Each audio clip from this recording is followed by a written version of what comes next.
Well met. I am Kazzra the Persistent, one of the 4 characters in the story of The Broken World. This week, I pulled the short straw, and it is my job to catch you up on the last few sessions. We began in torpor, waking up with no memories in a stone coffin, which I doubt tops anyone's list of sought-after-life experiences. I and the other 3 who would soon come to be my traveling companions awoke free and clear of the burdens of memory in a dark cave, each in a sarcophagus connected to iridescent crystalline masses of arcane power. It was at this time that I contemplated several ways to knock myself unconscious and fall back into my sarcophagus. In the end, we 4 strangers chose alliance over violence. Endeavoring to extricate ourselves from the mysterious crystal caverns, I'm pleased to say that we did so capably, with only minor injury. We exited the caverns and found ourselves in some form of arcane laboratory. Our further exploration led us to a great room filled with books, desks, a massive orrery, and alarmingly signs of very recent habitation. The rush of paranoia led to more internal questions. Why did the occupants abandon this laboratory so hastily? Was it because of something large, scaly, something that would find us all tasty? And in any case, these companions of mine that I picked up definitely seemed to be more palatable and noticeable than I to any hell-spawned beast that would be around the corner. This was a comforting thought. See, I've never been one to laugh in the face of danger, preferring to laugh behind its back and make vulgar hand gestures while it isn't looking. Our search yielded little, though.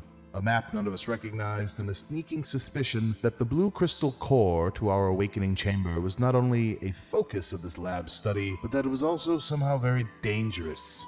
All the while, sounds of explosive conflict in the distance were reminding us that we were not actually alone. It wasn't long until we were introduced to the victors of the aforementioned unseen conflict, a gnomish sorcerer, Jessamine Cairnworthy, and her warrior companion, Bronwyn Glenbower, who were just as confused by our presence in this laboratory as we were about this entire world. Since they didn't incinerate us on the spot, we figured it was safe to begin bothering them with questions. For all the good that did.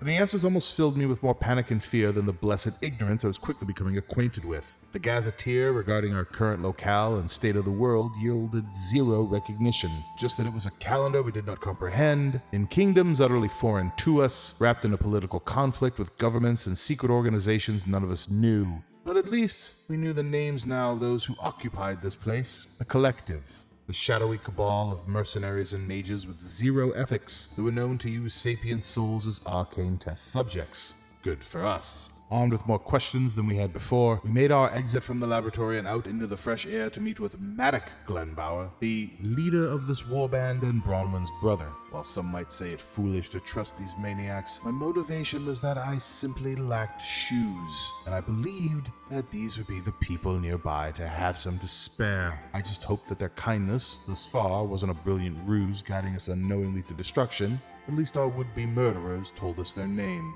Aptly, this group was called the Redeemers. Kazzra hears the booming voice behind him that says that we are the Redeemers.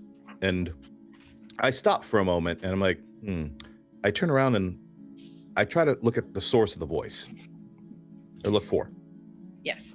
So you see a tall human, probably around 6'2", with reddish hair and a small, neatly trimmed beard, paler skin, although he does very much share very similar features to Bronwyn. They both have sort of the same warm brown eyes, and there's a shape to their face that is very consistent. You can tell that this is potentially Maddox, her brother, which she confirms a moment later by greeting him.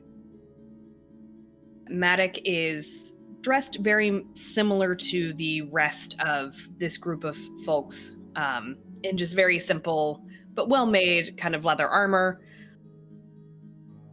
Simple cloaks that kind of camouflage them to the forest colors around, except he does have a red bandana sort of tied around a red kerchief tied around his neck. All of them seem to be carrying some sort of red token upon their person. Maddox looks at Bronwyn, says, I see we found some friends who are barefoot in this cold weather. So And this, as a reminder, this is early spring, so it's still sort of thaw season. It is warmer than winter, but there's still definitely a bite to the air. So he kind of gestures you over. There is a wooden wagon, and he motions for you to take a seat on the wagon if you would like, and starts to rustle up. He orders Jessamine and some others to kind of like go over to a couple packs and like rustle up some blankets and things like that for you. I'm curious, and this is just an observation, does he order them to, or does he ask them to? Or is it a little like asking, but he's expecting his ask to be obeyed? Yes, it's very much that. He's polite about it, but it is definitely when you do roll insight for me, actually. 18. Yeah, this is definitely the leader. You can tell by the way that people do show deference and do kind of look to check in with him. And the way that when he says, Jessamine, I think there's some blankets, could you grab some in that pack over there? She just goes and does it. She just kind of nods and does it. You, on an 18, will also notice that none of the deference that is shown has any tinge of fear to it. This is very much we respect this person. We're used to following his lead. There's a trust that is given to commanding officers. Bronwyn does fill Maddock in on encountering you in the lab and the sort of strange questions that have arisen in it.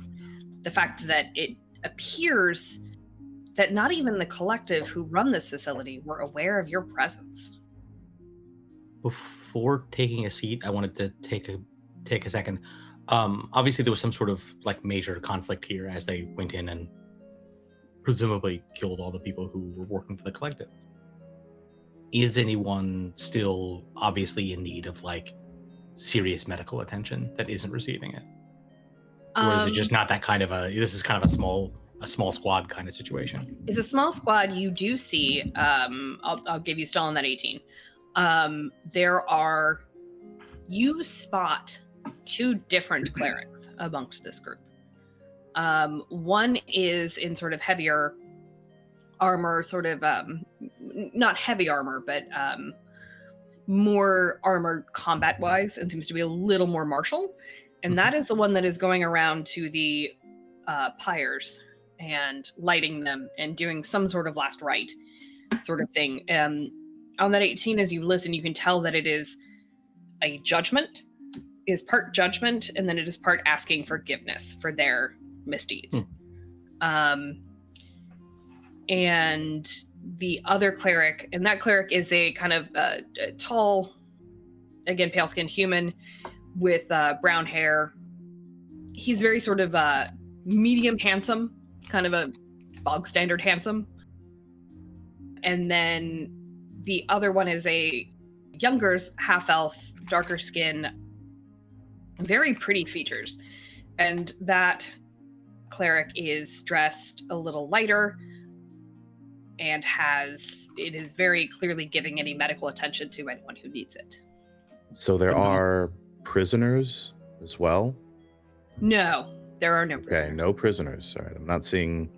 So it's yeah, slaughtered a lot of them, it seems. Actually, Campbell, give me an insight check. 17. Great. Some of the bodies on the pyres that have not yet been lit do not seem to show any wounds, or damage at all.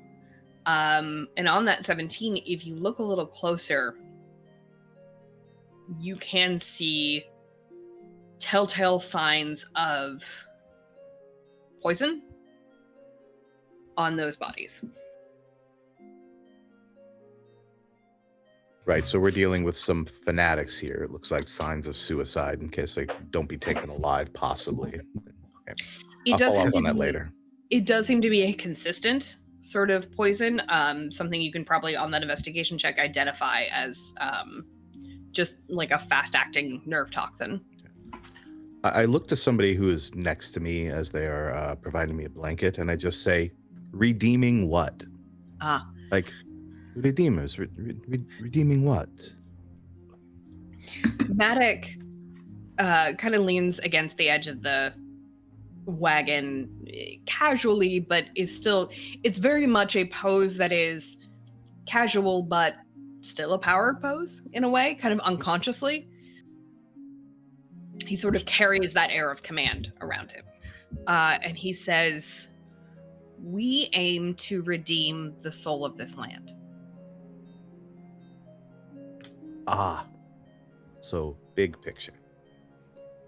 Something like that, yeah. By whose standards? The common people's. I pull out my paper and my quill, and I begin to write down his words. As Bronwyn fills him in on the situation of finding you and how you all seem confused about potentially when as well as where, you can see, and Chris will also give you this on that insight check, you can see there is a very cunning intelligence in this man, and he has assessed all of you. You don't really see many that look like you. Like, you don't see a ton of Dragonborn, you don't see... there's a couple tieflings within the mix. None of them have wings. It's mostly made up of humans, elves, gnomes, a couple halflings, some dwarves, a couple orcs. Certainly no mummies. So he has definitely clocked that there's something interesting happening here. And he is definitely... one mummy now. Right. And he is definitely clocked, like, he sees your simple linen clothing and sees, and the fact that it doesn't appear that Collective knew you were there or knew if you were connected to the source caverns that they were studying. Will, you clock that he sees you and categorizes you as a potential asset, but he is showing you a lot of compassion at the same time. He also kind of motions over to Bronwyn and points at a bag. It starts to kind of make a sound, and she just moves like she knows exactly what he's going to say. And comes back and hands you all some kind of linen wrapped, just very simple trail rations, just some like dried oat cakes. And there's some dried berries and nuts, a couple skins of water and stuff like that she sort of like passes around. Putting a bow on the wounded and poisoned people. I'm assuming all of the people who are poisoned who had poisoned themselves potentially are deceased. None of them are like hanging on, and the poison maybe didn't fully. Okay, great. Thanks. I just wanted to put a bow on that. Got it. So with that, he will sit down where he was offered a seat to sit down. For the makeup of people here, like, is the lack of non-humans unique to the Redeemers, or are all the collectors also largely human or human adjacent? The bodies of the collectors do seem to be a mix as well. You don't see many orcs or dwarves. You do see it does seem to be a mix of human, elf, and tiefling largely. But it's more diverse than what we're seeing in the Redeemer camp. It is comparably diverse. Okay. Do any of the tieflings, living or not, other than our own, have wings? You don't see anyone with wings. I'm looking for any monsters, any trolls, anything. So just anything else that might have been aberrations, creatures, just things like that. Just nope. Nothing like that. Okay. No. I look around for a stash of equipment. They have a wagon that seems to be provisions or anything else. They're getting blankets. They're getting food. Is there anything evident where I can just see, oh, that's where they keep the stock of stuff? So not here. What you do see is, go ahead and give me another investigation check, actually. 11. You see things being carted out of the facility and onto some waiting wagons. Matic looks at all of you and says, I can only imagine what you're going through and what you're feeling in this moment. There seems to be a lot of confusion and a lot of questions. I would like to offer you the shelter of our camp. You can see Bronwyn kind of looks at him and tilts her head curiously. He says, it will involve some degree of an oath of secrecy, but we can offer you the shelter of our camp and a little more comfort, get you some clothing, get you some provisions, and then we can all sort of sit down and discuss what we can figure out. Right now, we are unloading everything we can take with us that is not toxic, that is not poisonous. Obviously, we are not taking any of the crystals or anything with us. But we're taking what we can out of this facility so that we can go through it with a fine-tooth comb to really discover what the collective was doing here, and what their plans for the source crystals are. I have many concerns. This land is farmland, largely. This is the Ellis Lowlands feed the Empire. And if what they're doing here has any effect, and he gestures out to where the waterfall is, where it thunders down these granite cliffs and flow into the lower Ells River. He says, I have many concerns that if anything happens to the water supply on the Ellis River, that can affect the farmland, that can affect our food. We've already seen that, and he kind of starts to get worked up a little bit. We've already seen that those in power give little thought to whose lives they poison in their pursuit for riches and power. So we want to know what they're doing here in this lab, and I think that you may also want to know what, if any, tie that has to you, or what tie you have to this. So I would like to, I confess I am also exceedingly curious to find out what connection you do or do not have with the collective. You clearly have no memory of it, but we'd like to offer you shelter and a mutual exchange of information. I've got nowhere to go.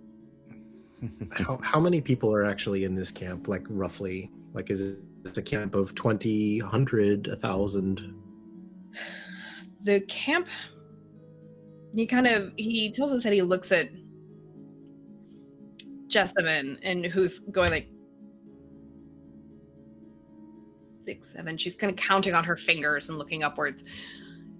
She says there's probably about 800 there right now. 800 here? No, sorry, at the camp. Back at the camp. Okay. Back at camp. This is very much, you can see it's like a little like base of operations for their assault on this facility, and it's very much just like a group of wagons and people with some supplies.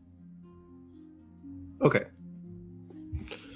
So my question still stands then so you say you are 800 people strong in your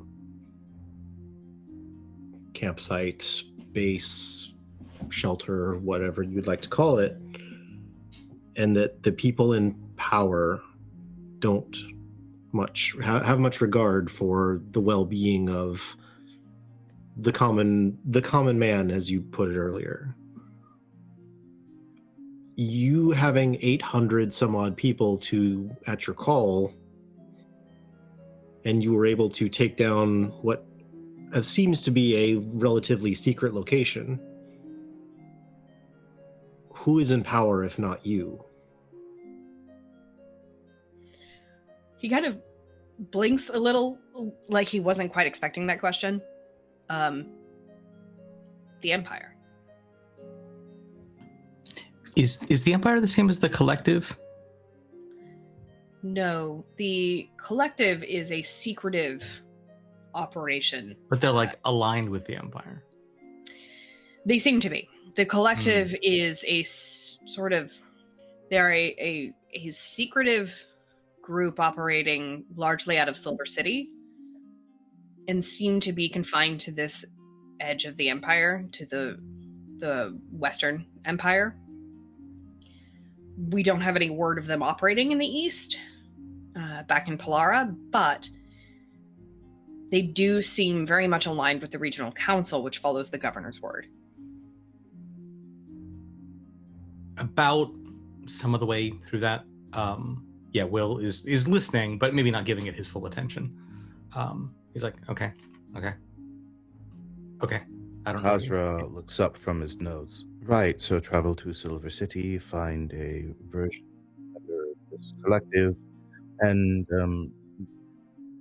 interrogate them to find out what's going on. Thank you very much for that information. If we could just get some shoes, we'll be on our way.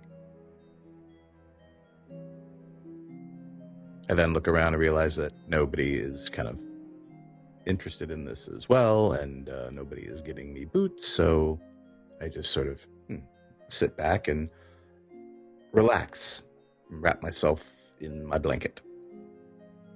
Matt kind of he tilts his head and sort of amused for a moment and says, I certainly applaud your initiative. I would like to help you accomplish those goals, as they seem to very much align with mine. However, I do not have any spare shoes here, so I would again like to extend an offer of... Hold my hand out to the body pile. What do you say? We don't have any spare shoes. Like... Yeah, actually, at that, like, I actually like look over to Pertinax. I'm like, so we need you want to go take care of equipment? I mean, I don't need any boots. I have hooves, but fair point. I'll see what else is over there. Yeah, same. You notice that I'm not particularly fussed about the lack of shoes throughout every part of this conversation. So, you see that Bronwyn and Jessamine both kind of grimace and go, we don't really... It's kind of a... And you hear another voice join the fray, who kind of comes, that half-elf cleric that you had spotted before, Will, sort of comes up beside Bronwyn, and he is carrying a staff, actually, and he sort of leans on his staff and says, it's a bit of a religious taboo to take from the criminal dead. I'm not saying you can't. I'm just saying it may earn you some looks. What purpose is it serving them?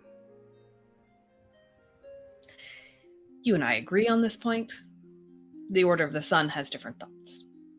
The light in my eyes narrows as this is mentioned, and I just sort of, I sit back even further and look around wondering what possibly batshit crazy people I'm around that have such strange views of reusing the resources of the dead. And then I look at myself and realize that I myself am sort of a walking contradiction, possibly, of everything that they hold dear. And Well, I look to see if I can get a cloak and cover my head somewhere. Yeah. You'll notice they didn't say the dead. They said the criminal dead. Yeah, criminal dead as well. I do not notice that. I just hear the dead, and that's why you were judging them earlier, to condemn them as criminal dead? Not me. That's not. I'm with the Order of the Moon. And he kind of gestures to the crescent pendant hanging from his neck. Sorry, you had said that he and another cleric were going around, so it was the other... He was more the martial cleric that was who was healing. judging the dead. yeah, one of the clerics was healing, one of the clerics was doing the rites and burning. So this was the healer cleric, not the burner cleric, right? Got it. Thank you. Apropos of Moon Holy Symbol and Sun Holy Symbol, do either of those have any resemblance whatsoever to sort of some of the iconography I saw in my memory? Nope. Great. I'd love that. I mean, there's some similarity in the sense that they are icons of light and light sources. Okay. Well, that's something. Are there any bodies you haven't judged yet?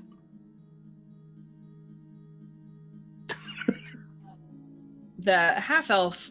Sorry, the laughing's out of character.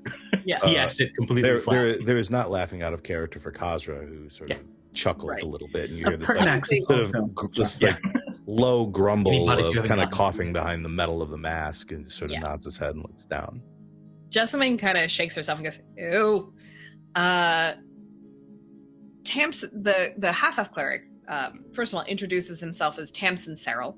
And again, he is a dark-skinned half-elf that has a braided mohawk that goes all the way back and extends down. And you can see in the end of his braids, at the tips are some silver beading. And he says, he kind of, again, leans on his staff and he has a light chuckle. And says, no, my colleague over there, and he kind of gestures his head out towards Karis is very efficient. However, we can also offer you much better gear. Oh, good. His feet seemed so righteous. I'm sure that he would give me his boots. Out of character, I was thinking the exact same thing. I was like, I'm asking him for his shoes. Pertinax is not trying to hide laughing at this point. Yeah. Honestly, Tamsin lets out a really loud snort and kind of catches himself. And Maddox gives him, you see there's definitely a twitch of Maddox's lips, and he gives Tamsin a look. And he's like, don't aggravate him. Anyway, I would like to clarify. We can give you supplies. We can have a discussion back in our camp. You will have free reign. You will be able to leave. I want to extend a measure of tenuous trust here. If you wish to go on your way afterward, but please let us at least... I don't know how long you've been underground. It sounds horrific. I would like to, at least from my conscience, ensure that you are well supplied. I cut Maddox off like, oh no. We are trapped in this world, not understanding anything. Any assistance that you can grant and any offer of friendship, I cannot speak for the rest of them, but I will accept, especially if we have any interests aligned, which seem to be finding the scoundrels that put us underground, seem to be draining us of some form of essence, create this horrible crystal that poisons your lands. This is all 5 by 5. It's a perfectly square arrangement. I'm on board with this. Anybody else? I agree. I've got no friends here. I've got no money here. I've got nobody to tell any secrets to. Good. Jaxiron Well, is like narrowing his eyes, thinking like very clearly, like deep in thought.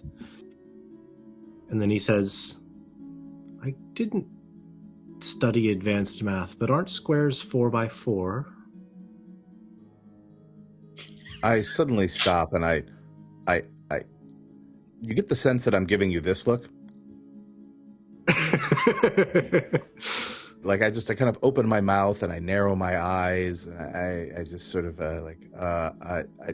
wait, you know what? I'm just, and then just turn my head back and look to Maddox for an answer, trying to move us from this place full of burning bodies into someplace more hospitable.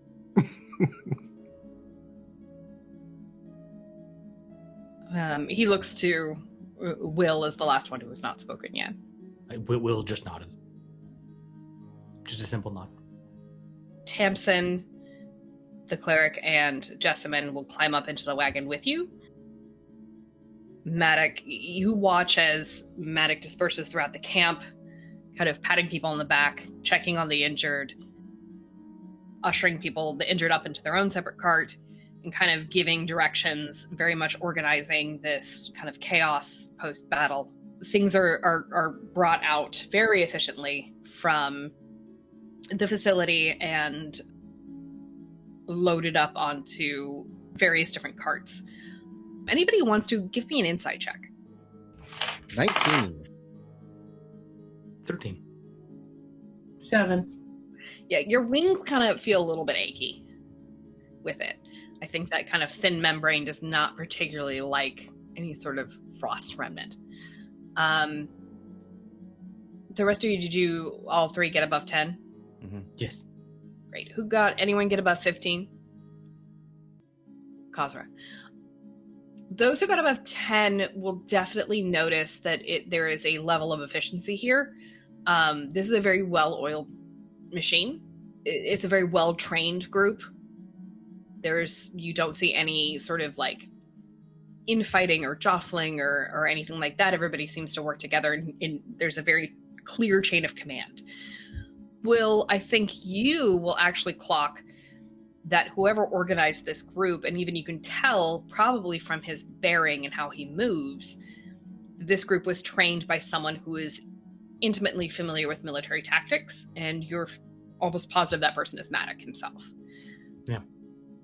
This is not a ragtag group of, this is a group who don't have uniforms but are well trained. It seems like this is They are very well trained, and they're moving very nimbly. You can see that there's not a lot of folks in heavy armor.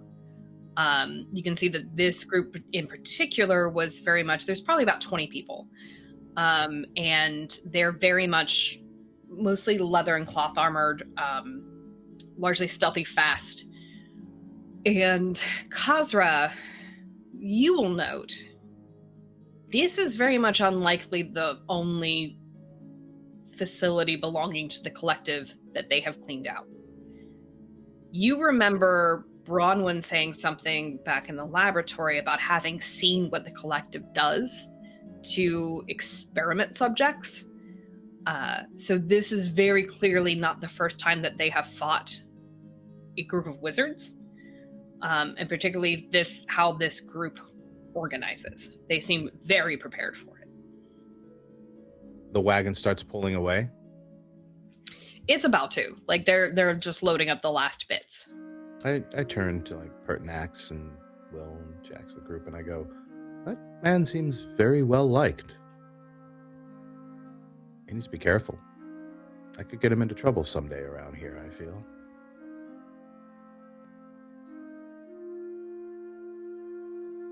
Usually leaders like him know and count on the fact that their tribe, their village, will protect them.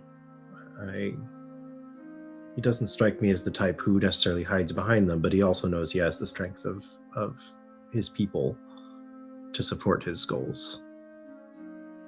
I also do remember that both Tamsin and Jessamine are on the cart with you. I do. Okay. Mm-hmm. Jessamine kind of leans back and says, yeah, well, he also has the protection of his name. His name? The Glenbowen name has... cachet? Yeah, they're... Okay, I keep forgetting. You guys don't Buried know anything. underground. Okay. Yes. And you can see Bronwyn gets up on the front of the cart to start driving the wagons forward, and the wagons do not stick together. They definitely separate on different trails. And as they start moving, is there anything you wish to do before the wagons start moving? This conversation will continue as the wagons move, but just before you leave this location. Okay. Kazzra, do you still have that crystal shard? Yep. I didn't take it off. It's still shoved in my robes. You said it's lost some of its color, right? Yes. So we do also have the hazmat suits if it comes down to it also. So you see the wagons kind of split apart, and as this starts moving through this is sort of a small copse, basically, of trees. Not a heavily forested area. You seem to be moving through an area of vegetation, and that alternates between vegetation and meadow, and you are definitely moving. As it begins to move, you're moving on smaller routes that are probably not the main road, would be a fair assumption. You said Jasmine's in the wagon with us, right? Jessamine and Tamsin. I start pulling out the books and stuff that I've been collecting, right? And just sort of setting them by Jasmine and being like, in the interest of sharing what I have. And then I do pull out the crystal shard and put it on top of the book as well. Sort of push them all over towards her. You see Jessamine and Tamsin immediately go, why? No, thank you. What the hell? Dude.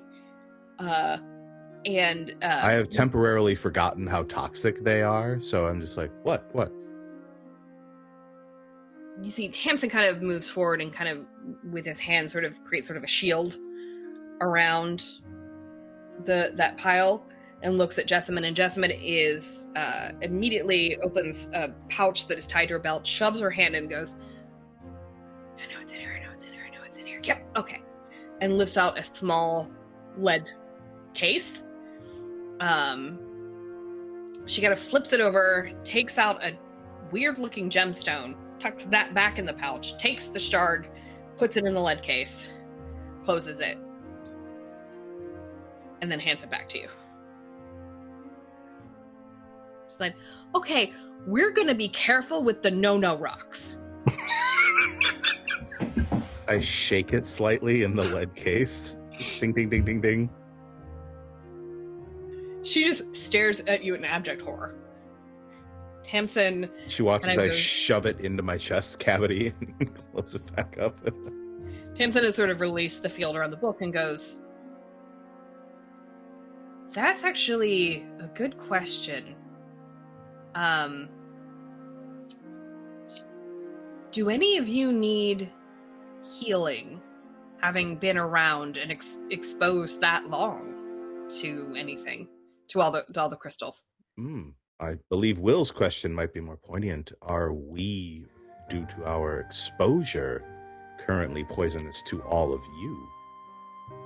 Or any of the other objects we brought out of our clothing, this rock, these suits. You handled it deftly, but it's unclear what damage it would have done had you not. Why are they no-no rocks? Use small words. Yeah. Well, use small words with me, with Kazzra. Go. No, small words are good. I prefer the small. Yeah, you can see her hands move in a sort of arcane sigil. She's like, I'm going to detect to see if I can find any aura of the no-no magic around you. Hold on. And you can see Kazzra. That gets an actual eyebrow from Will. Is that actually okay? what Perhaps more words than no-no magic. Somewhat more words. Well, first let's make sure you're not going to make me sick. Okay. And she casts...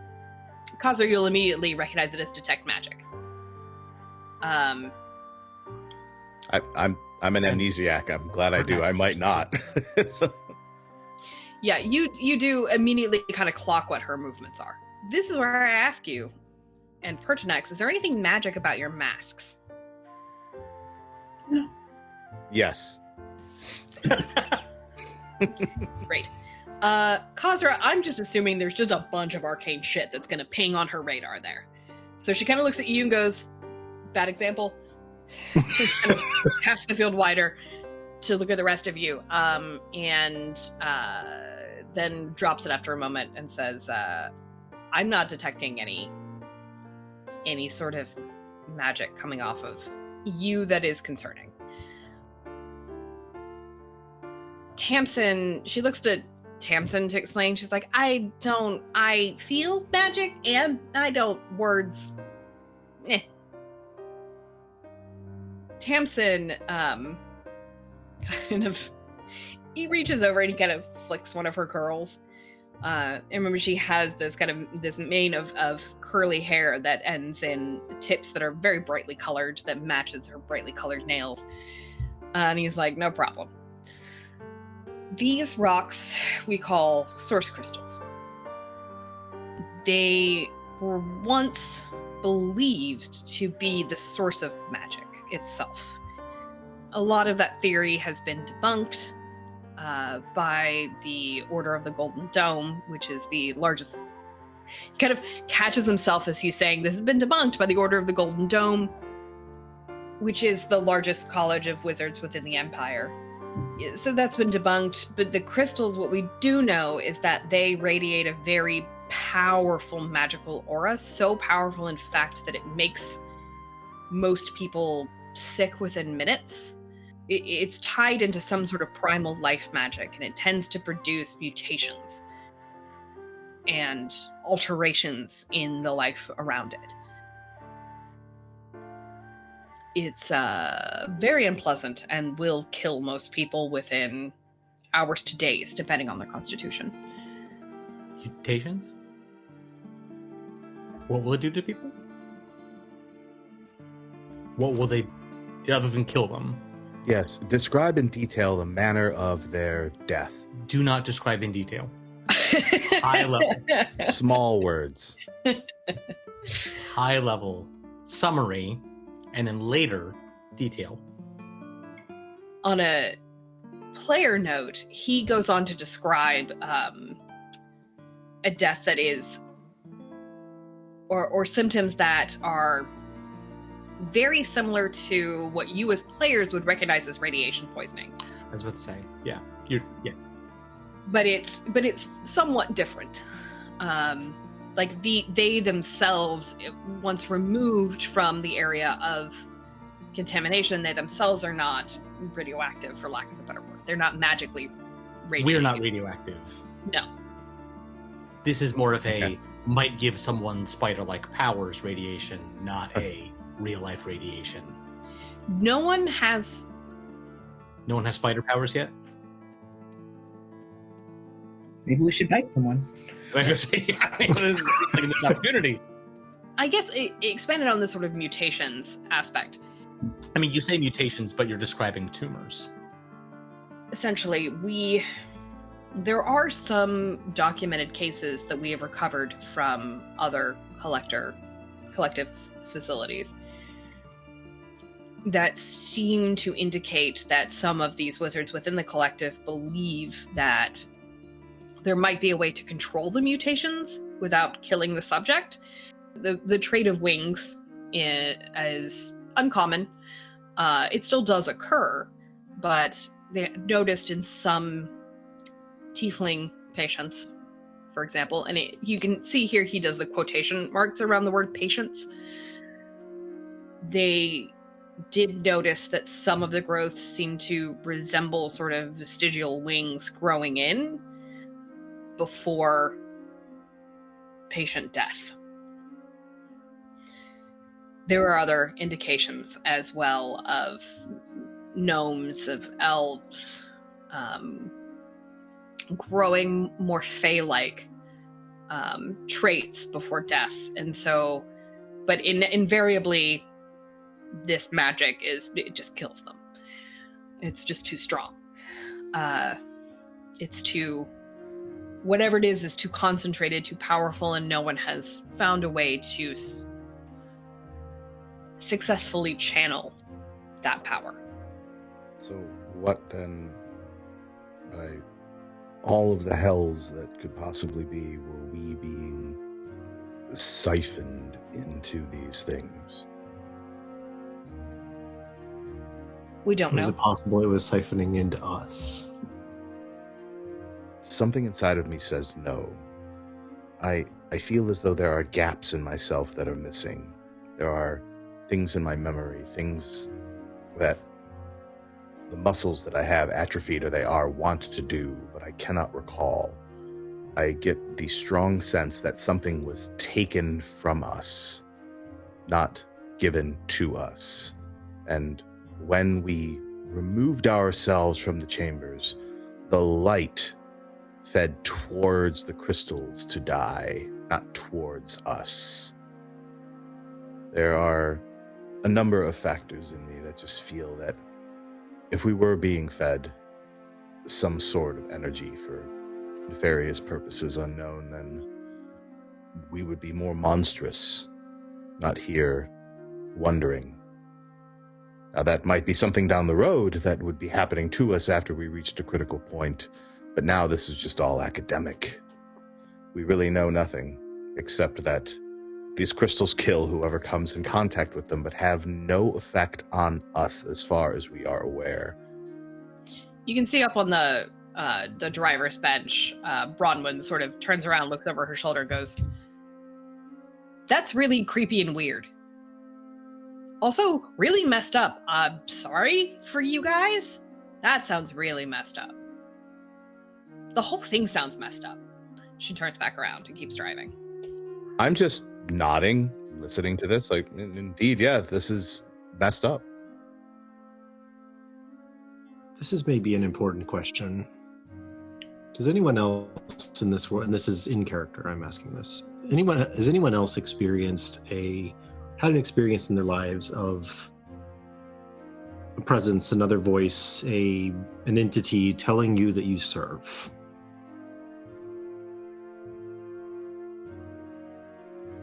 That is a good question. Jessamine... I hyperfixate on people when this happens. Yeah, Jessamine looks just kind of baffled by that and kind of looks at Tamsin and says, "That sounds like a cleric thing?" Oh, good. Well, we know too. Yeah, Tamsin kind of considers this. Says, "Well, I have taken oaths of service to the Order of the Moon. Bronwyn's taken oaths of service to both her brother and the city guard. I don't know about swearing fealty is one thing, but something else, issuing a command or an edict, as it were, whether or not you agreed to it." Unless there is that is not something that is common within the Order of the Moon. I can't necessarily speak for the Order of the Sun or the Order of the Stars. A command or something from on high certainly sounds like something the Order of the... I'm sorry, I'm probably not making sense to you. He kind of... Absolutely not. There are 3 orders. Yes. We live in... At least 3 orders.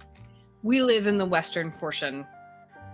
Where we are now is the Ellis Lowlands, and that is part of the western portion of the Ostruth Empire. Wait, no, 4 orders, because there's also the Order of the Golden Dome, so it's a square. The Order of the Golden Dome. Right, because as we've determined, squares always are 4x4, never 5x5. Clearly, we've established this only 4x4. The Order of the Golden Dome. I look at the Dragonborn, and the Dragonborn cannot see my eyes narrowing again behind my mask. The light goes dimmer is the only indication that I'm giving you, like, squinty eye. No, I just like fold my arms and have that like knowing nod, like, yes, of course. Yeah, of course. Duh. Everyone knows that. Seems to shake my head like the Dragonborn doesn't get it. Jessamine leans forward with just sort of like a smirk on her face and says, "Yeah, duh. All squares are 4x4. Everyone knows that." I throw up my hands and I start sketching out squares with other sides. Like this is a 25 by 25, you know? like showing a scale of squares. And did you intend to make a wizard trap here? Is that what this is? I throw in like rhombuses, like different other types of parallelograms just to show the difference between them. Like trying to teach like 4th grade geometry here with the limited, extremely expensive magical ink and paper that I have. I've chosen to use it in this endeavor to teach the whole cart about this concept. And I'm just drawing silently while grumbling to myself as everyone else talks. You can see that, like, Bronwyn is wheeze laughing. To be clear, not at Jax, but at the wizard trap. You've created cognitive hazard. I need everybody to roll a d20 for me. Straight d20. 4. Natural 20. 15. You get a point. I get a point. Bronwyn kind of looks over her shoulder and says, "It's gonna take the better part of the day here to get to the Eldcopse Forest." Well, very good, because I have a lot of things to explain to everybody who is here. I feel like you've moved off the paper and you've just started like drawing on the bottom of the wagon. This will be permanent. This lesson will be here forever now. This is acceptable, yes. Kind of glances at Will. And he does say the Order of the Golden Dome is not part of the Austrian Communion. The Golden Dome is it's a academy of wizards. It's a academic collection of wizards. It's where they train wizards, essentially. The Austrian Communion is made up of, well, first off, it's the dominant faith of the Empire. It is made up of 3 orders of, I suppose you would say, light worshippers. We don't necessarily have Sunlight, moonlight, starlight. Yes.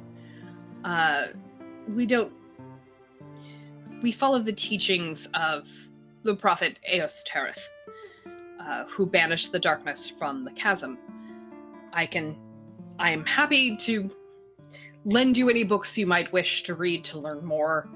But essentially, our 3 orders were at one time different faiths that were united during the Wars of Ascension under one banner.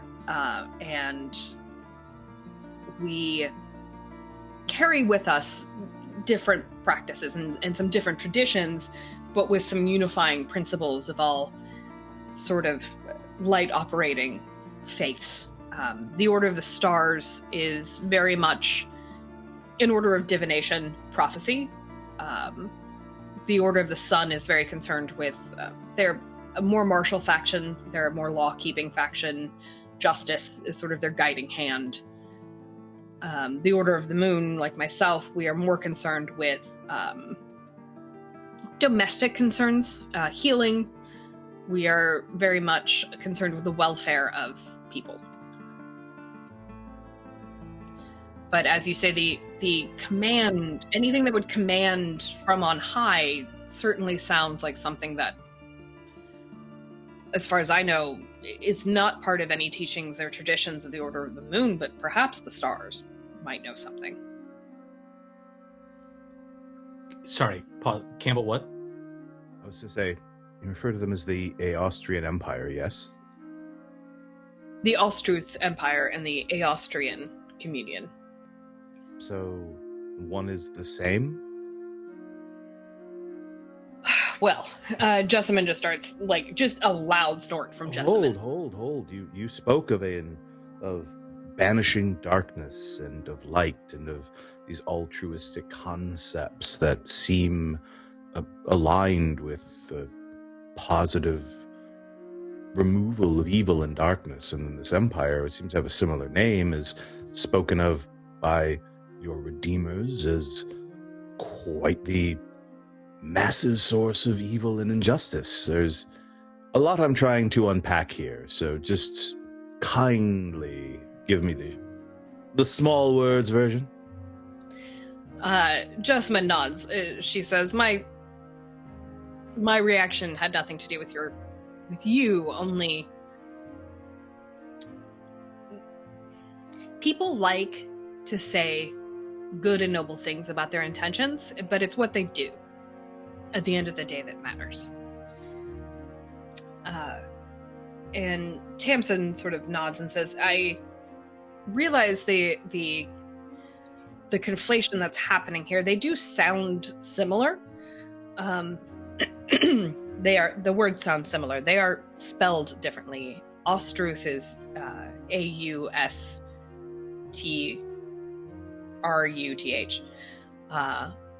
Ostrus is the name of the continent. As a GM note, think like Australia.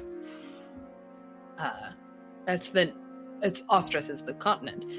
And so it's the Ostruth Empire as it was founded in Pelara, which is the largest city on that continent. The communion is the Austrian Communion, named after Eos Tirith, EOS. Eos Tereth was a very powerful cleric who was very much instrumental in the battle with the beasts of the chasm some 500 years ago.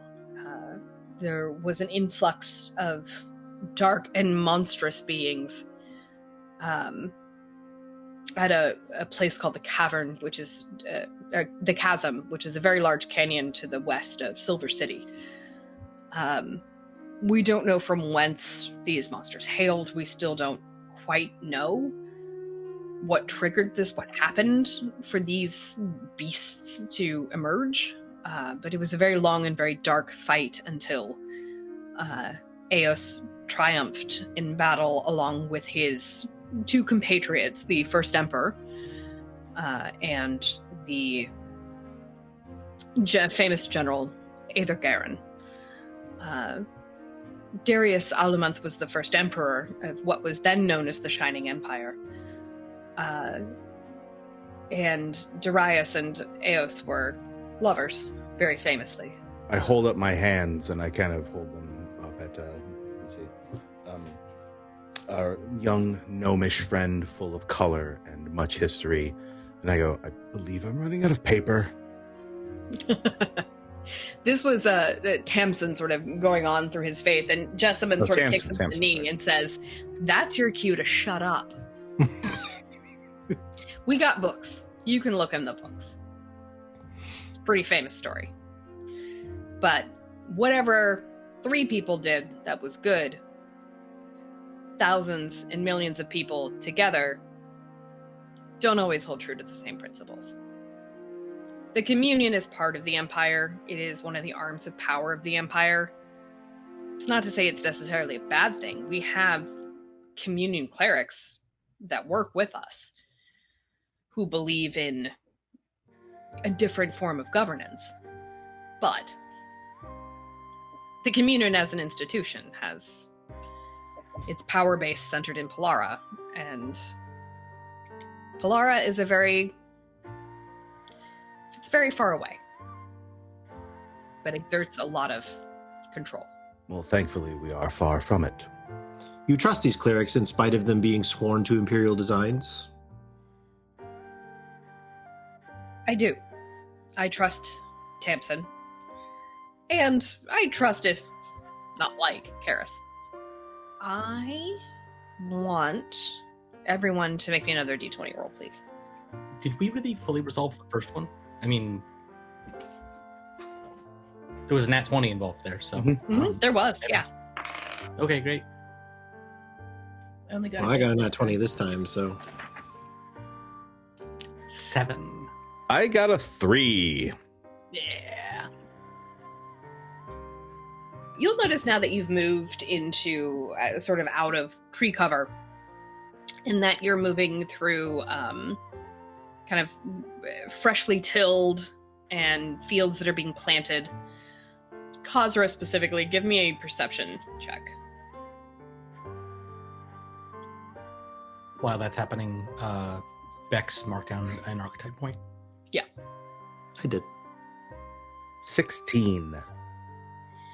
Great. As the wagons were leaving, you noticed that Jessamine and others kind of moved around and sort of tapped sort of secret places on the wagon and made gestures with their hands that you strongly associate with illusory magic. I will Arcana check the side of the wagon. Sure. Take a look and see if I notice any little arcane sigils or anything glowing, just to know what was cast on us. 14. Yeah, illusory magic. Probably to look innocuous. As you travel down this road, which is very much a narrow, unpaved dirt road, you're passing through, again, freshly tilled and planted fields, very, very much verdant farmland, marked by, kind of greening hedgerows that are blossoming and... Okay. Are we in hostile territory? I ask the wagon. Does Bronwyn turn around and yeah. hand on her sword?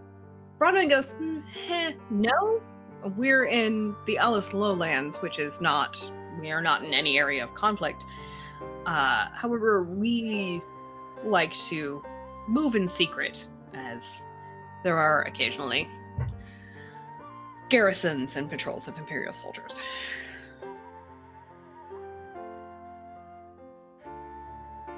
So you are, you move throughout the day. You have probably in-game a few more minutes to ask questions if there's anything about the world you would like to grill Jessamine or Tamsin on. At present, I lack information about our situation to be able to take information of the world and apply it.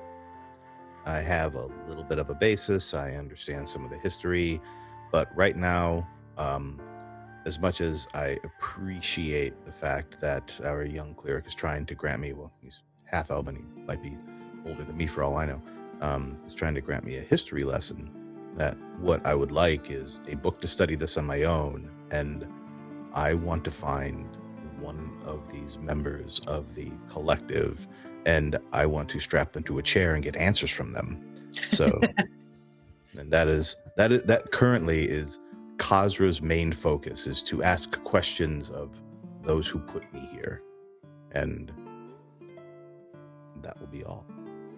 I think Pertinax is going to ask a question and is going to word it very carefully, especially with the clerics, just about the types of magic users that exist here. Do you have what types of magic users? Where do they? We have our wizard over here who's studying books. But what other types of magic users are there? Jessamine kind of preens a little bit, and she said, well, there's those of us who just, are magic. We just... I roll my eyes at the sorcerer, assuming sorcerer. The age-old, yes. The Yeah. both houses alike in dignity, yes. And she gives Kazzra a wink. She said there's lots of people who study One magic. eye goes dark. There's lots of people who study magic. Even those of us who are sort of instinctually magic or carry that within our blood, we do often benefit from education and are often sent, those of us that are from the higher families, the higher houses, we are sent over to Polara to study at the Golden Dome. There are other academies within Silver City and in Ellis and other places as well for arcane study. So I guess there's those of us that sort of just have it by virtue of lineage. There's those who study it to learn the ways of magic. There's those of you who make pacts with dark gods and beasts of nether realms. Well, that's very much not legal. I look at Pertinax like this, like.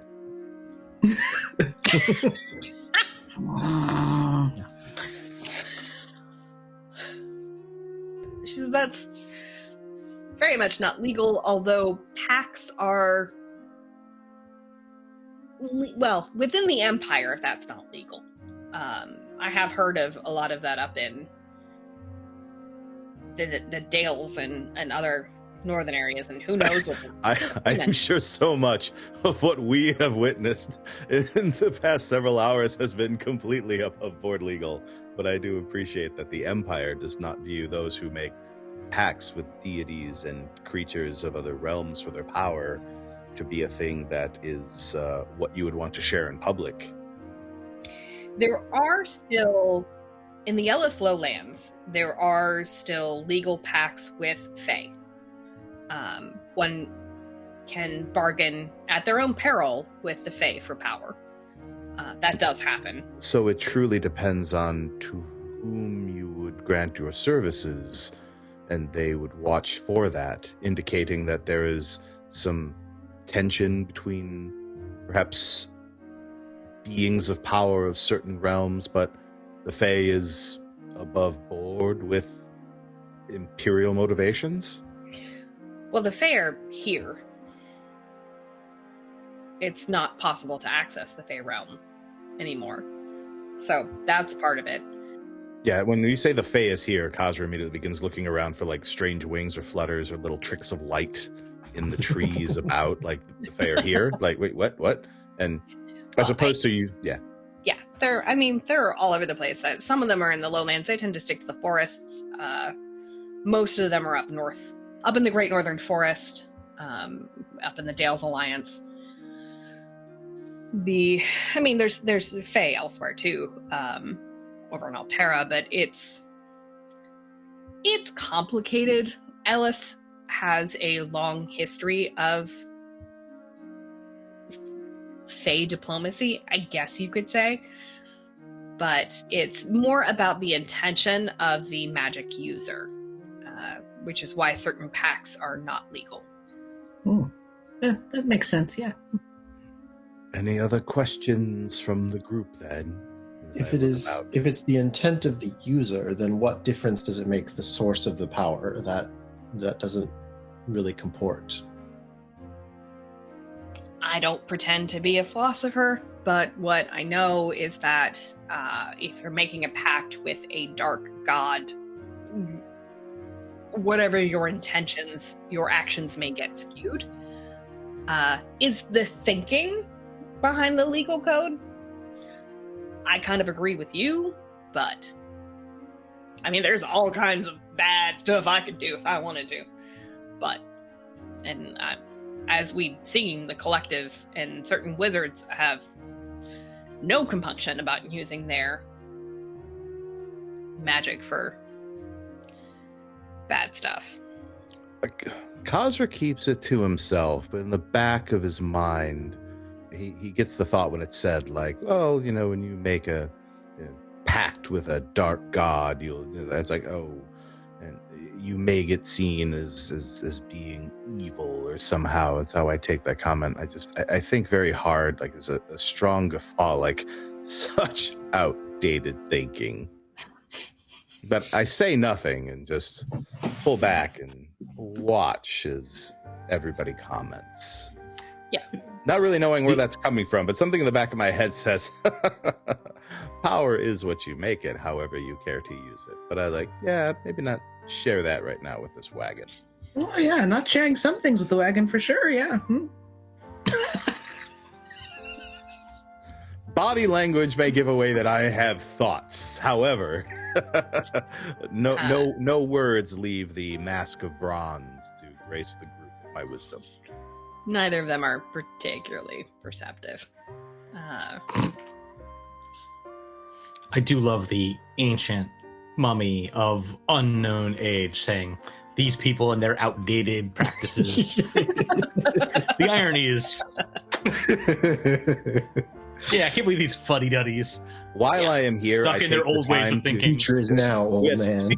While I'm here, I take the time to prestidigitation my mummy wrappings and tighten everything up. I'm sure I'm all out of sorts, and I perform cantrip maintenance on myself to get me all tightly wound and refreshen the bandages about my person.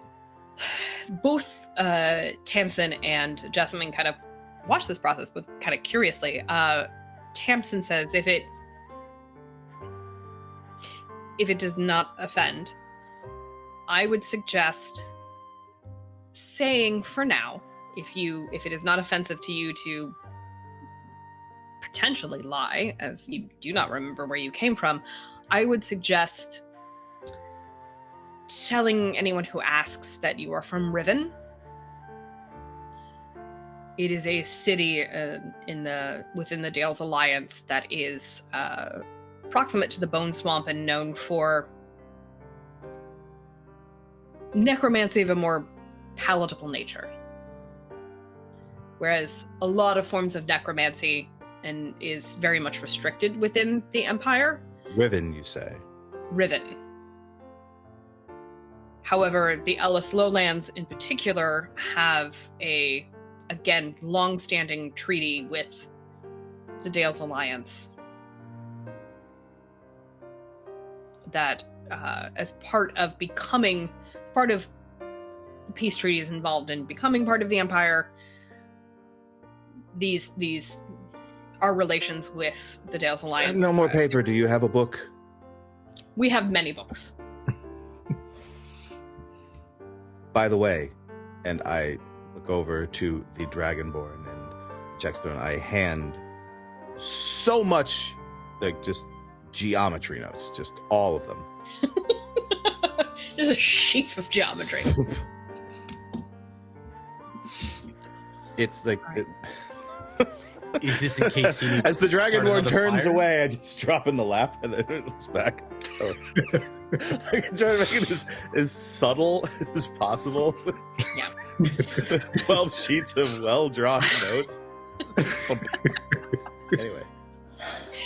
Jessamine has gone through the books, by the way, Kazzra, that you had there, and has noted that, has pointed out which are like history notes, which are spell books, and notes of these spell books have essentially what are a lot of common spell work. In player terms, this would be it has several kind of common elemental spells and abjuration spells through 3rd level. May I use these books and borrow them for a bit? Certainly. Good. I begin to copy them into my spell. I begin to She use. just- I guess yeah, I it's use a this lot of- as a spell book because I don't have a spell book. Yeah. I woke up with nothing on me, so hey, look, a spell book. Yoink! The spellbook is basically she gives you the impression that it is like first year textbook, academy textbook kind of. The Dales Alliance, are they allies of the Empire? In that no one is in active conflict right now, sure. So claiming ourselves to be of Riven and of this alliance is not putting a bright shining beacon of conflict. No.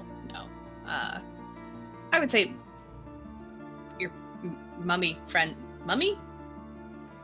I think really hard about that for a moment, and I shrug my shoulders, which give kind of a creaking sound. Acceptable. Kazzra? Because one right? who is mummy is completely dead. I somehow feel as though I might be mostly dead, but mummy. Every time we he's will only go with that. mostly dead. Mostly dead. We will go with this. Yes. Mummy. I accept mummy. Yes. A common There moniker is for the a- time being. Your wizard friend. I would suggest from Riven. The rest of you can say you're from wherever you want to say you're from. Oh, sounds like an excellent option. I spend my time on the rest of the ride looking at these spell books, finding the one that is the least beat up and has the most spells in it, and adding the ones that I know to it, trying to rebuild my bank of arcane knowledge since I have no spell book, Great. nor pants, or shirt, or shoes right now, just blankets No and service. some stolen ink. Yes. You do have simple linen drawstring trousers and Okay, sorry. and tunic on. Yeah. Yes, not my own pants. I clearly would not have picked these if given a choice, just from a fashion standpoint. No. Dreadfully unfashionable. We just got the charity chest they brought with them, so it's like all mismatched. I'm a fashionable, jerkied, seasoned, well-spiced corpse. Okay, there is more to all of this. I totally believe that. As we move into the afternoon, I need another d20 roll from everybody. Oh, that's better. 3. 19. 1 9. 4. Definitely not ominous. 17. Yeah, this is just whenever the GM makes you make 3 d20 rolls, and after you make them, just goes okay. You start to worry. What? What do I have left? What have I not done properly? It's not like I do stuff specifically to mess with you. That would be wrong. I mean, honestly, if she's just rolling, if these are just placebo rolls, but giving us the opportunity to generate archetype points, okay. Like, Well said. I'm down. Well said. With this Win-win. last thing, You're right. Win-win. Yeah, win-win. There's no downside. You notice Bronwyn kind of perk up on the bench and at a crossroads kind of nudges the horses in a direction, kind of shifts past, and you can tell that like she appears to be a little more alert. Anyone who wants to can roll me perception. Natural 1. No. Whatever it is, I don't recognize. Not just natural 1. Result is a 0. Okay. 8. Wow. Another archetype point. Yep. Yeah, just eat my rations. Life's great. Yeah. I'm not No, rolling I'm- perception. I'm writing in the Yeah, spell book. I have no idea what's going on. I've got a warrior in the front seat. Why do I need to be perceptive? I don't even have a weapon. I'm just... Great. These rations are great. Like the seeds and the nuts. This is I give you this mine. is good. Okay. I don't eat, so I just Wait, give you mine. haven't been storing these in your Great, mask great. holes, have you? No, they've just been sitting next to me in a little wrapped little pouch or whatever they Not that I came turn them in. down. They're good. Push I them just over don't to know you. what it's. I've seen what you put in there. Trail yes. mix with Ode For the record, I Mummy. don't smell of the dead. Mummy I juice. smell of like a spice rack at a grocery store in which somebody's cracked all the bottles. Like there's, Yeah, it's I'm confusing of whatever type of cuisine I'm at. There's stuff that you don't recognize and stuff that kind of reminds you of home all at the same time. That's kind of what I smell like. Curry. Is that frankincense Oh, myrrh? yeah, maybe imagining Frankincense Murray, yeah. Walking past a pho restaurant. Majorum. There's probably okay. I've said cinnamon and clove before because that's just I'm in my was thinking of, blue like, you wine, walk I'm in my into, like, mulled a wine really- phase. Yeah. Like a really good Indian restaurant, like that has Mhm. a tandoori oven and like Yeah. there's no white people in there. I'm like a chef's kiss korma. Just Yeah. when you look at me, it's the last thing that you want. Just a walking Rogan Josh, yeah. Love it. All right, yeah. No, you change lanes.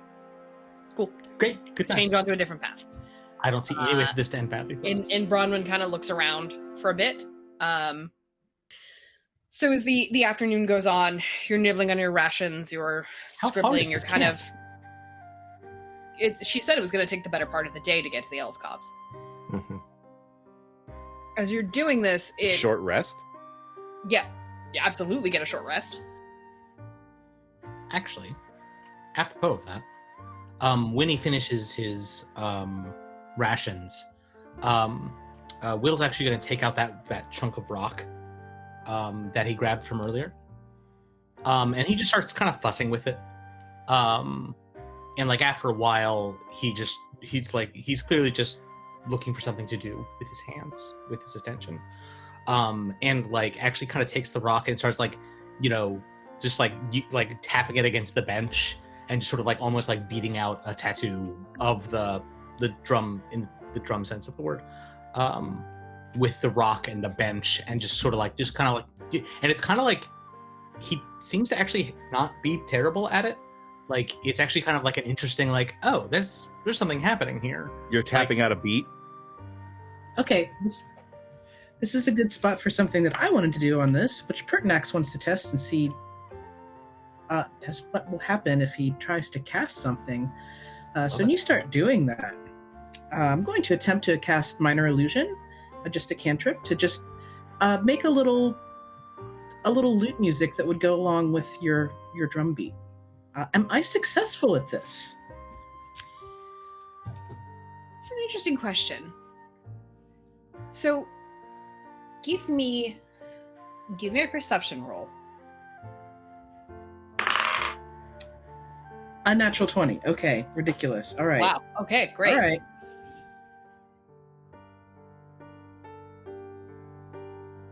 As you do this,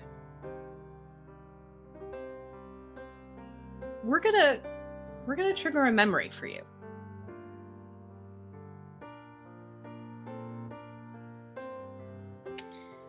This is the day that you get your magic.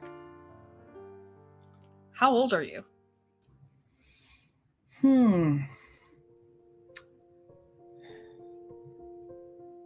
I think a little bit older than in the first memory where I was not quite adult yet. I would say maybe very young adult at this point, the equivalent of, I think tieflings live about as long as people, 16, 17, 18, somewhere in that range, maybe 20, up through there.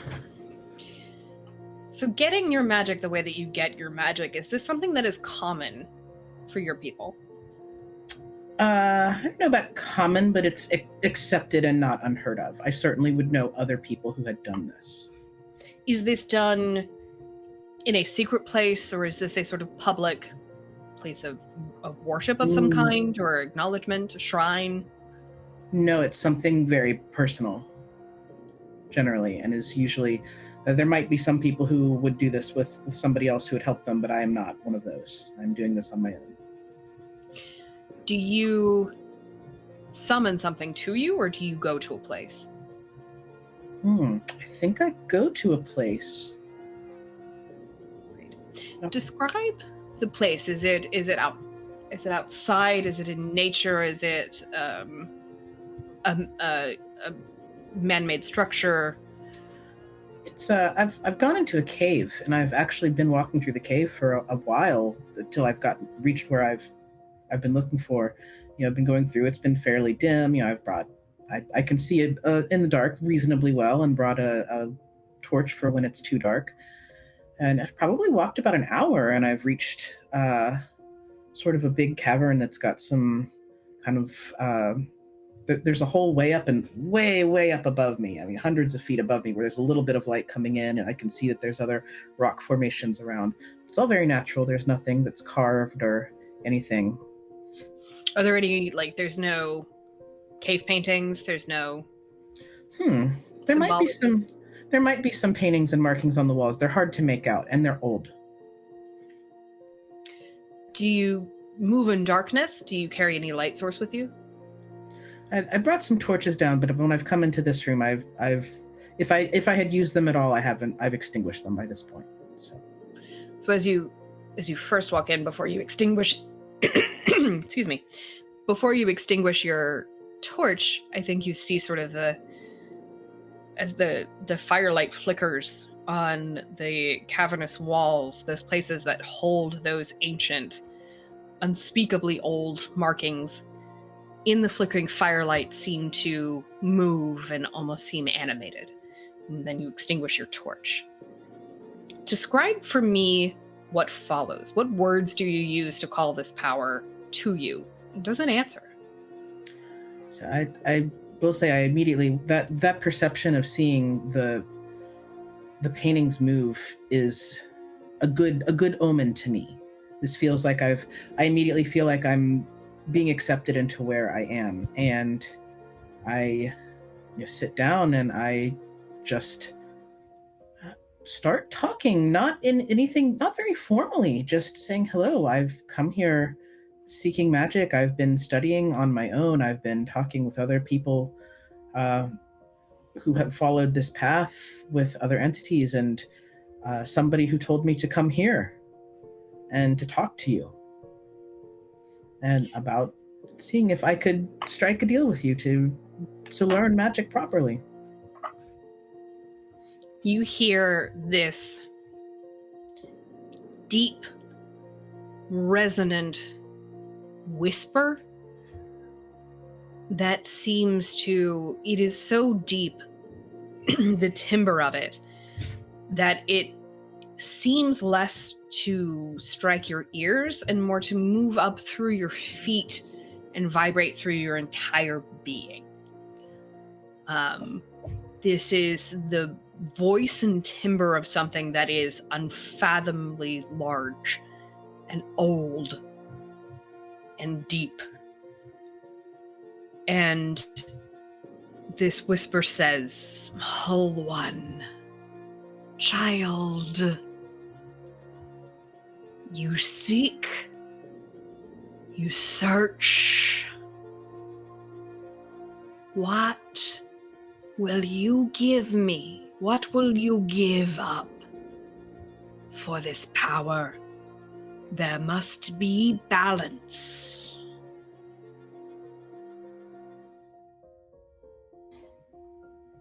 I don't know what I have to give.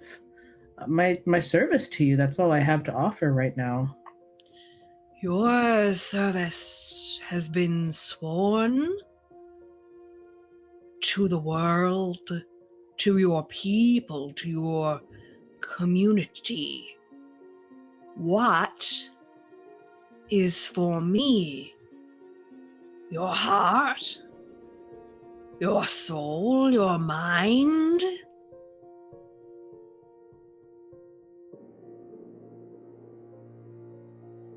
Your life? And kind of sit and think for a few minutes.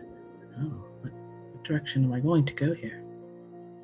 Don't really know what I'm going to do with my soul, so I suppose that's as good as me. That would work. As you say Again, that, very young. Right, yeah, very I young. love this journey for you. Great. Yeah. There's why no do way you it's gonna come back to haunt you. your credit cards? Who does this? All the student loans, sure. Yeah, no, that's basic. Student loans are a warlock pact. This is what I'm saying. So as Okay, you I never heard that, so thank you. I mean, come on, am I wrong? Yeah. So as you say that, Pertinax, you feel deep within the center of your chest. It's almost like someone cuts a string behind your ribcage, and you feel something go slack. And then you feel it tighten as it finds another anchor. And you hear, the bargain is struck. And that is the end of this memory. So as you cast Minor Illusion in this moment, you recall occasionally casting magic before, and sometimes in dreams, sometimes in other places, hearing the voice of this entity. Always generally in small whispers or nudges or perception of just knowledge that happens. You get messages. It's not quite on the level of a cleric in sense of guidance, but there is definitely a sense of connection there. And now as you cast this, you feel yourself tugging on this magic source. It's not sluggish, but it does feel, it's also not, somewhere between inert and inanimate, where before it felt very much animate and alive. It's there. It exists.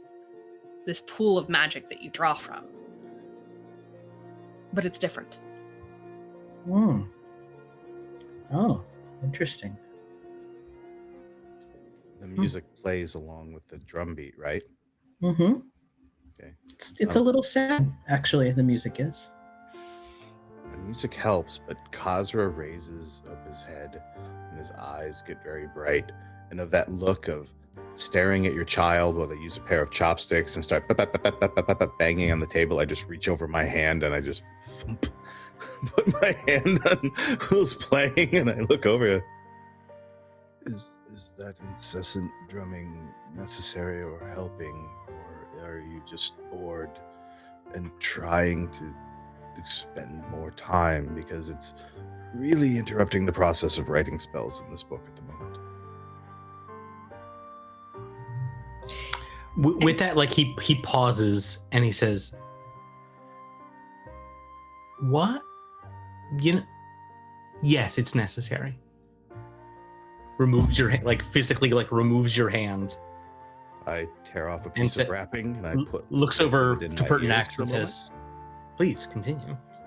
So as Kazzra attempts to fund police, and Pertinax and Will play this sort of sad melody, everyone in the cart sort of falls silent. You see before you the looming forest wall of the Elskop's woods. The Elskop's forest is very clearly an old growth forest. The trees are massive. The vegetation is dense and dark. I think all of you have a moment where it's not quite a memory, but just a sort of shared experience of childhood, of having been told at some point tales of witches in woods and dark woods and don't go into the woods. This is that kind of woods. It's the kind they warn you about. You definitely get that sort of, with the shadows that are, even though it is the fading afternoon light, with the shadowy depths of this forest, you definitely get the sense of, it gives you a very ominous, oppressive air. As you go forward, Jessamine kind of turns around as the track kind of veers and very much narrows to the point where vegetation is often kind of brushing the sides of it. She kind of grins at you and says, "It's creepy, isn't it?" Jaxiron just kind of like looks around, you know, like his eyes are moving quite a bit. His head isn't moving much, but he's, you know, and so in response to that, he says, "Less creepy. The forest is a being, a beast of its own. So I find it less creepy and more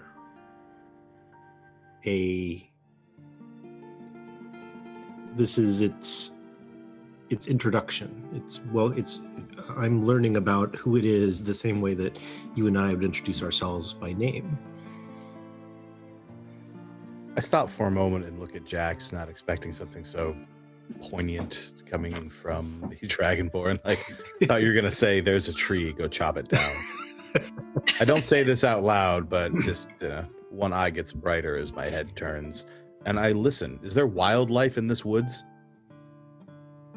Give me perception. I would say standard perception, people could definitely hear birds chirping, various That's things. all. Yeah, as long as I hear birds chirping, I hear a normal sound of forest. Big forest though it may be, but when I enter and suddenly it is silent as the grave, then I go, okay, I start preparing spells. Wouldn't that make it sound more like home, not less? If I knew where home was, maybe. I meant the grave part. The grave. Yes, yeah. yes, I picked up. Because you're dead. Mostly. Mostly. Big difference. No, you hear there's insect sound. There's definitely the evening chirp of birds. Especially, you do hear birdsong is particularly strong in that spring sense of like hatching birds and nests and things like that. On the note, the vegetation here is beginning to also have that spring effect. It is, again, early spring, so you do pass through several, deciduous trees that are just budding, many that have blossomed, so there is also a very heady sense of pollen. Roll for allergies. Don't actually do that, but, it happens. Your sinuses swell up suddenly. But you also, there's a lot of very tall pine trees. A lot of evergreen vegetation as well that kind of provides that canopy cover, and very dense interlocking lower branches of many species of pine trees. That it looks familiar in the sense of like you have the growth up top and then the sort of dead branches that it kind of auto prunes down below that don't get enough sunlight. So there's dense branches. You can tell that this cart is rumbling along a path that has been carefully cut to allow passage through the woods, but still maintain it. You're kind of going around bends in various ways, so you are very much there to maintain the illusion of there not being a path, in essence. You do it a few points, interestingly. And this is, I'm not going to make you roll for this because this is fairly obvious as you're in a wheeled vehicle. You do roll over remnants of stone in a few places, of like stone paving that seem just very old, of structures or settlements here at one point that have been reclaimed by the forest over time. I need everybody to give me perception. 13. 3. Natural 20, total of 23. Great. So Jax, you see as the path gets a little bit wider, and you notice that you and Tamsin, the cleric, you notice Tamsin has gone a little quiet and is definitely like cruising a perimeter. Just he's giving off the air that there's something.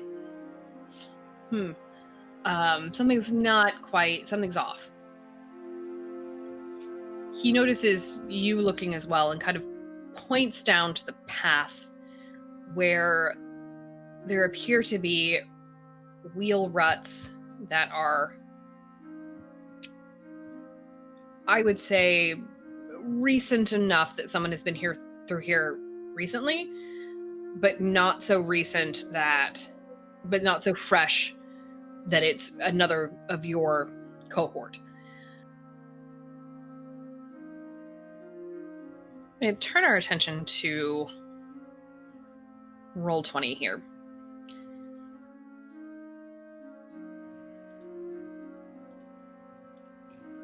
You will notice you are pulling into the eastern edge of the map here on this path that has turned somewhat to stone pavement. And you see the vegetation here thins a little bit. There's very much old growth off to your left, these large gnarled roots that lead up into a massive tree. And that tree in particular gives you sort of a, for want of a better word, a fey vibe. It gives you, there's kind of an aura around this tree that sets it up, and the vegetation surrounding it that sets it apart from regular vegetation. You also notice amongst those gnarled roots in shadows cast by the trees, you see some movement. And that movement is person height, not animal height. So I am going to need everyone to roll initiative. Kazzra got an 8. Will got a 6. Pertinax got 12. And Jaxiron got a 23. Okay. Can we distribute the numbers? Can we average them out with alert? How does this... Right? You see the cart kind of rumbles to a stop, and at the same time that you see the movement in the trees, Jax, Tamsin reaches forward, clamps a hand on Bronwyn's shoulder, and says, "Stop." You hear Jessamine kind of perk up and go, shit. Out of the shadowy trees, you clock about 7. Sort of, kind of rough looking, not particularly well equipped, but like just some scruffy dudes coming out. So as we rolled initiative, Jax, you were actually up first in the order. Great. I'm not going to go first. Bronwyn is. Nice. I'm switching initiative with Bronwyn. I love that.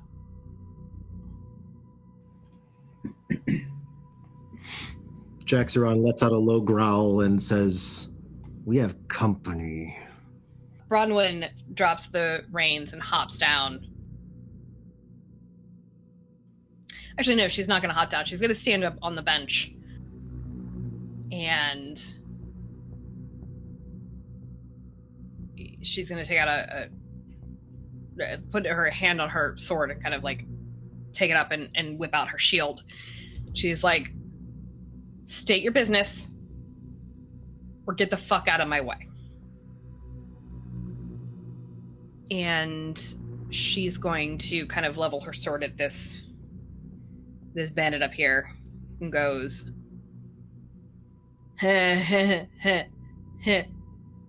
"Fuck you. Kill him." He's going to pick up his crossbow. He has a light crossbow, and he's going to level it at Bronwyn. He's going to completely miss. And the crossbow bolt embeds itself into the side of the wagon. The horses startle a little bit, but she kind of like flicks the reins and they kind of settle down.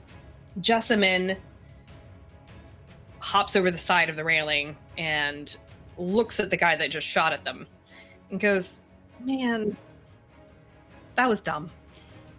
That was really dumb." And the timbre of her voice changes, and she says, "Leave." And she's going to cast Command. He does not make that save. And so on his next turn, he will GTF out. So that's his turn. Or that's her turn. Pertinax, you're up. So they fire the crossbow bolt. Which one fired the crossbow bolt? The one who has just been commanded by Jess. This one. Okay, so that guy, I'm not worried about that guy right now. This guy down here, you can see he is in partial cover. These, the 5 that are lower on the screen are, the 5 that you see, let me go ahead and describe this a little better for people who are just listening.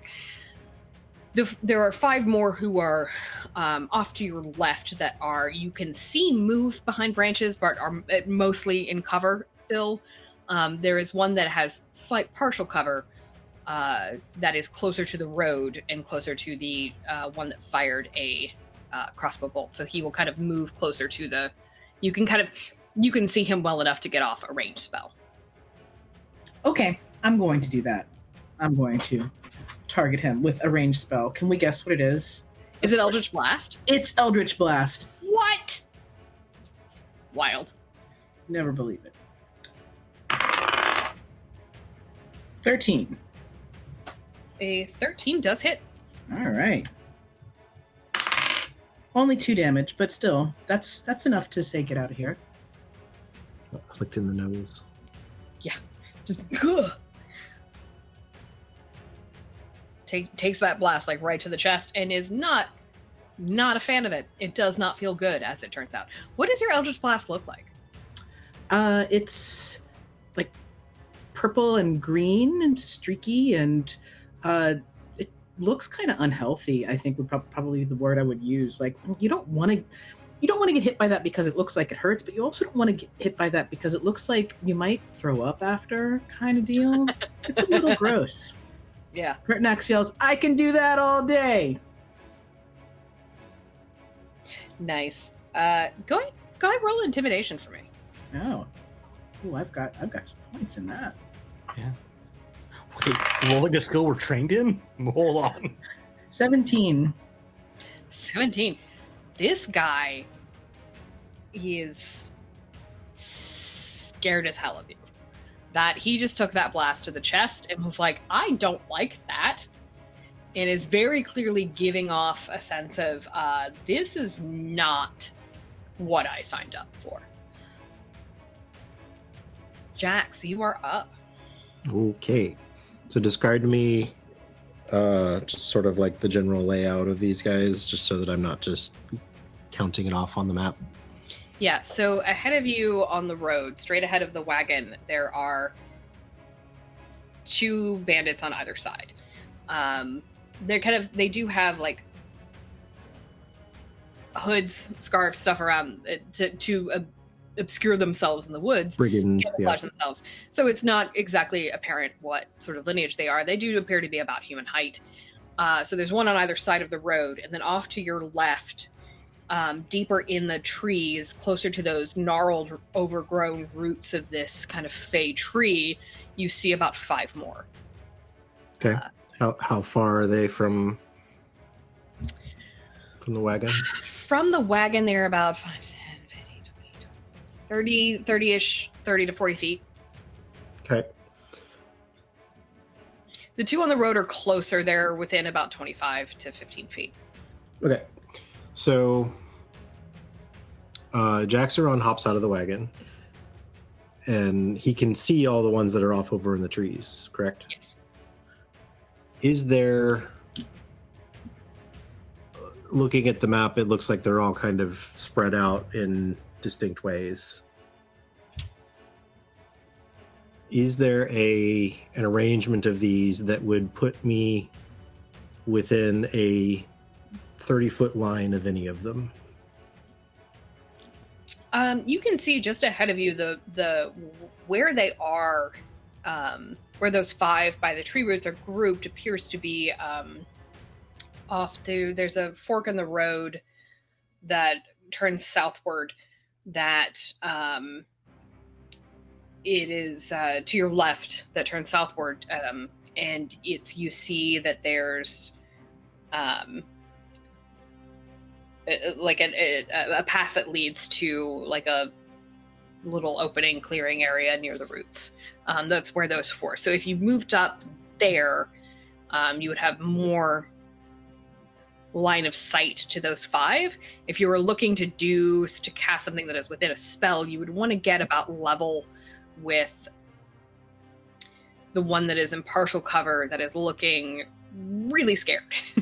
So you would want to go straight forward about 10, 15, 20, 25, 30, 35 feet.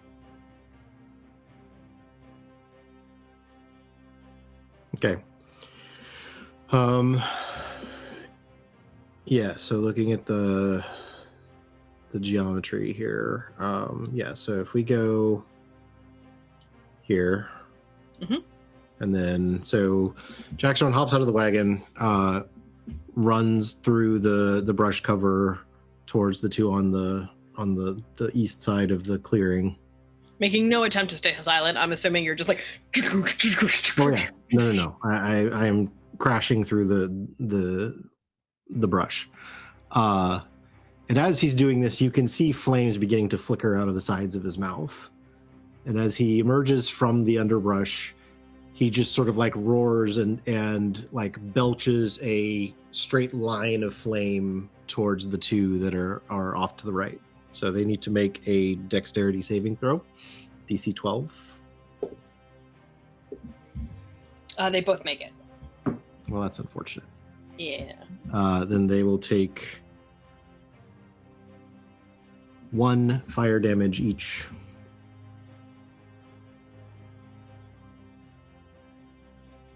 Yeah, they see you coming. It's like, Omar coming. And they're just like, oh, no thank you. And just both dive in different directions. They're like, ah! And yeah, definitely get singed. I mean, in game terms, taking 1 point of damage is not a ton. But all right. Fire hot. Yeah, but in reality terms, what that translates to is that's a significant burn. That's like a 3rd-degree burn. That freaking hurts. Yep. So, like, what the hell is happening? They are not pleased, and in fact, is there anything else you're going to do on your turn? Jaxiron, as he lets out this roar with the flame, as the flame subsides, he stands like at his full height now. Like, it's not that he ever isn't particularly towering, but he is angry to say the least, and so is in full rage. So you are raging. Yes. Okay. All right. There are 3 bandits that are going to go, and then Will is on deck after that. So the first bandit is this one.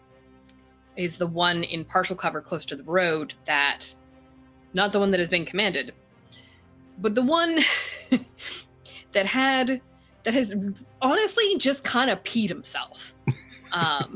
Because Pertinax we lovingly are going to refer to Pertinax as our weird little guy.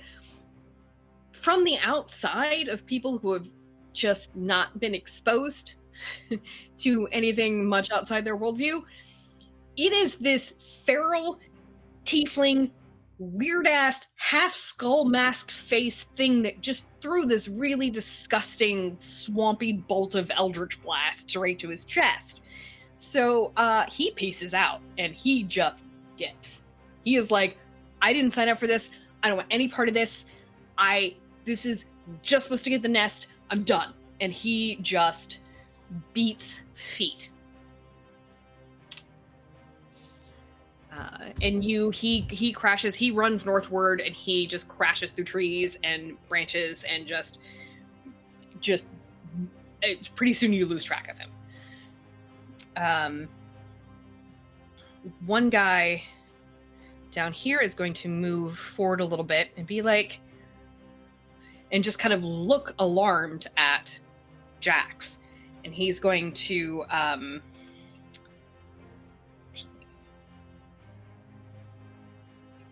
he's going to move up and he's actually going to take a swing at Jax. He's got kind of like a thin, slightly curved blade. Oop.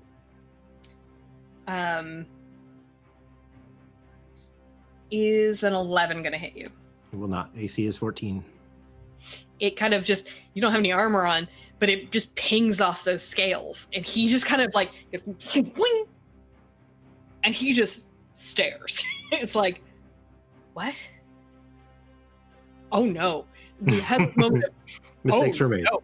Like, he effed around and he's about to find out, and he is just like, huh. So it's going to be his turn, and this guy up here is going to move slightly, and he's going to be like, I can hit him. It's totally fine. And he does actually hit you, so that is a 14. Okay. A 14 on the die. So, yep. So you're going to take 4 piercing damage. Okay, I take 2. He has a crossbow, that one? Yeah, it's a light crossbow. Will, you said, right? I was wrong. It's actually Kaz, and then it's Will. Okay. All right. The northmost one that was struck by the fire breath of Jax. So I am going to stand up and I am going to growl, putting my spell book down and looking very annoyed that I again have been interrupted from my studies. I'm going to blast a firebolt at that one. I will say that one that was breathed fire, that is kind of very dense foliage. So I'm not sure that you really have a line of sight there. Who do I have a line of sight to that hasn't been commanded? No one at the moment. Okay, then. Well, dense foliage. Yeah, you will have to get off the cart and move to have line of sight. I have line of sight there to that guy.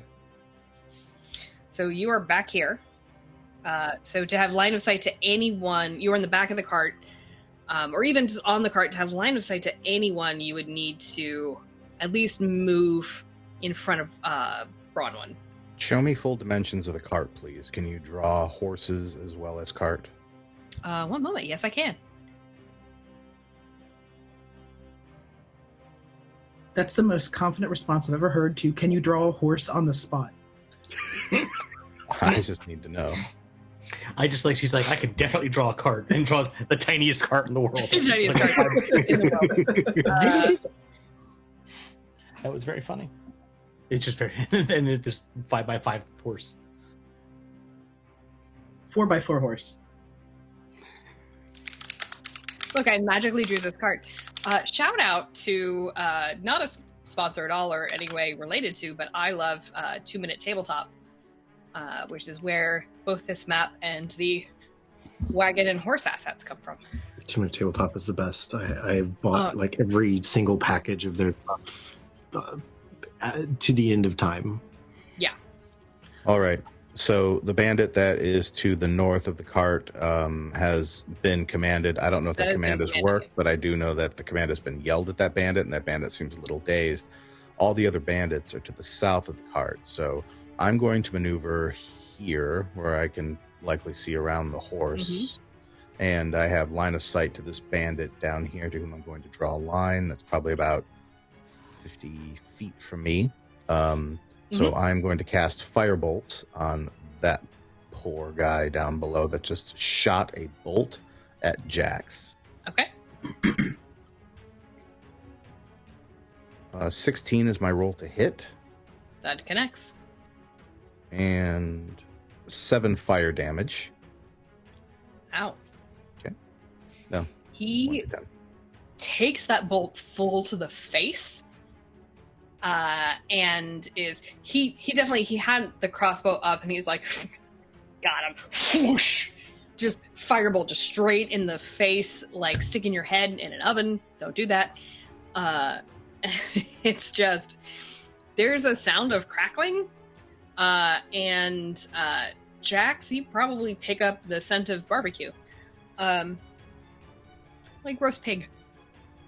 Just, his face is like just reddened and blackened and bleeding, and it's nasty. He got real hurt on that. So much grease. But does not kill him, correct? He does not, but he's looking real bad. All right.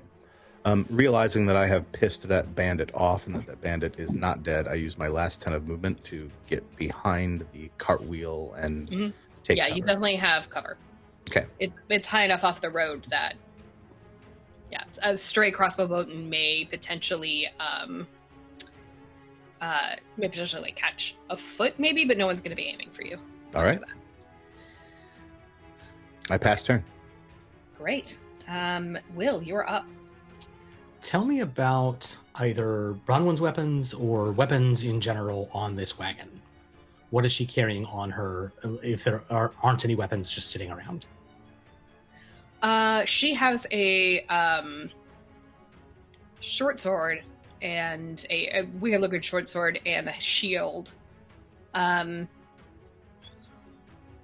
She's wielding a short sword, or that's like a sidearm? She's wielding a short sword and a shield. Mm-hmm. She has strapped to her back a light, a short bow, and a quiver of arrows. Mm-hmm. Actually, quiver of arrows is probably not on her back at the moment, but it's probably kind of in the bench next to her. She had clocked before that you had martial training. So as she stands in sort of a guarding position, she'll kind of arch back a little bit to put the bow within your reach. Not what I wanted at all.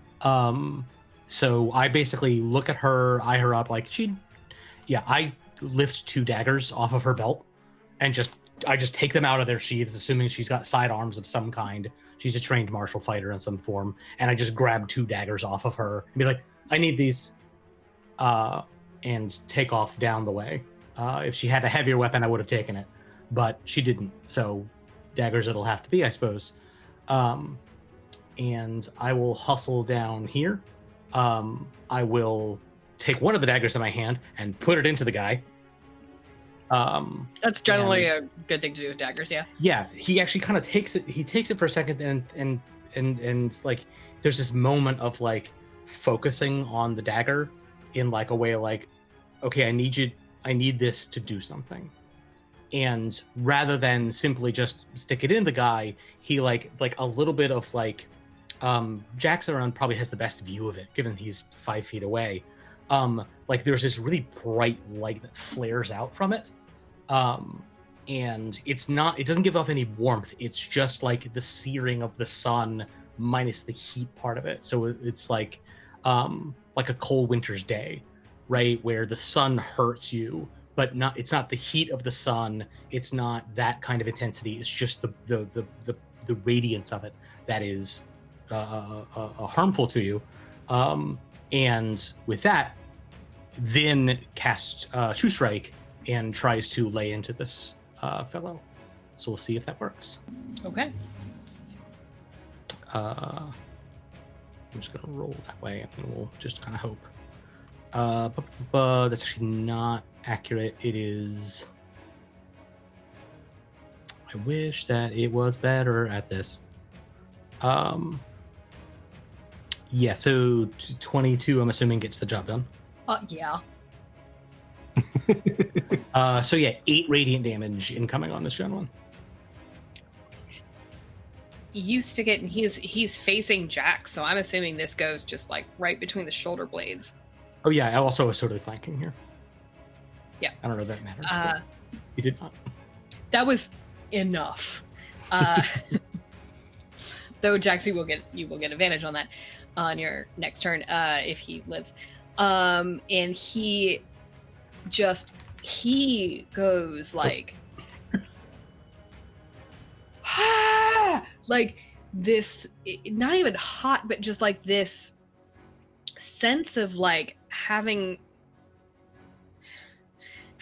been just not only like stabbed right in the back, but of having just this essence of this kind of scouring sunlight essence. It's like, in a way, it is kind of heat because it feels like when you've looked at the sun in a way, like that like sharp sensation.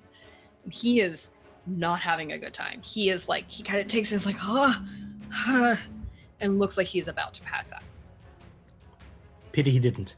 And I also will take the other dagger that I took off Bronwyn and toss it to Jax. It is going through the guy, but I figured he's having a bad enough time. You just, Jax is tall enough that you just toss it over the guy's head. Yeah. I do make an attempt to throw it in a way that is not point first.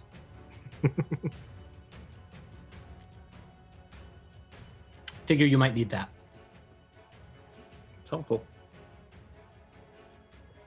That is my turn. So Tamsin is going to kind of crash through the brush after Jax. Very concerned that 3, or at least 2 unarmored of these folks that he's been, in his mind, rescuing, have just charged into danger. And he is going to just reach Jax, put a hand on his shoulder, and cast Cure Wounds. Okay. And that is going to be a bit of overkill. Yeah, like 20. Whoops. 23 healing? Yes. Or no, 27 was the first roll. Jeez. Oh yeah, 27 was the first roll. Good lord. So the entire party's total hit points.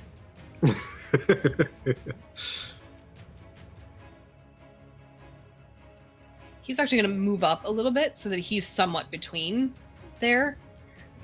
He just has this sort of protective instinct. And then it is going to be this bandit up here will take a swipe at Tamsin as he gets in front of him. And I believe it's probably going to... oh no, that does connect. Yeah, he takes a swipe with a scimitar and does a bit of... He takes like a slash on his arm and doesn't appear to... Tamsin just kind of... whatever. Just kind of looks at the guy like... gives him this look that is very rife with like disappointed dad. Right? Like, what life choices have led you to this point? Like, this is ridiculous. And that's his... And that's those 2 turns, and then we are back up to Jax. Bronwyn. You're right, Yep. Bronwyn. So yeah, Bronwyn's like, hey boy, and she's fought beside Jessamine enough to know the signs of a successful command. She charges after Jax. She's gonna swing with her sword. Is that a pillar that's catty corner there? Yes. At the Yeah. moment. Okay. No, go ahead. That guy's not really a problem right now, considering he's wedged between 2 fighters and 2 pillars. Yep. Yeah, she'll take a look at that and be like, yeah, fair enough. So she'll move up next to Tamsin. She'll take a swing at his guy. And I'm sorry, she doesn't have a sword, it's a battle axe. Oh, okay. That's not a short sword at all. No. I wouldn't have taken that off of her, but still.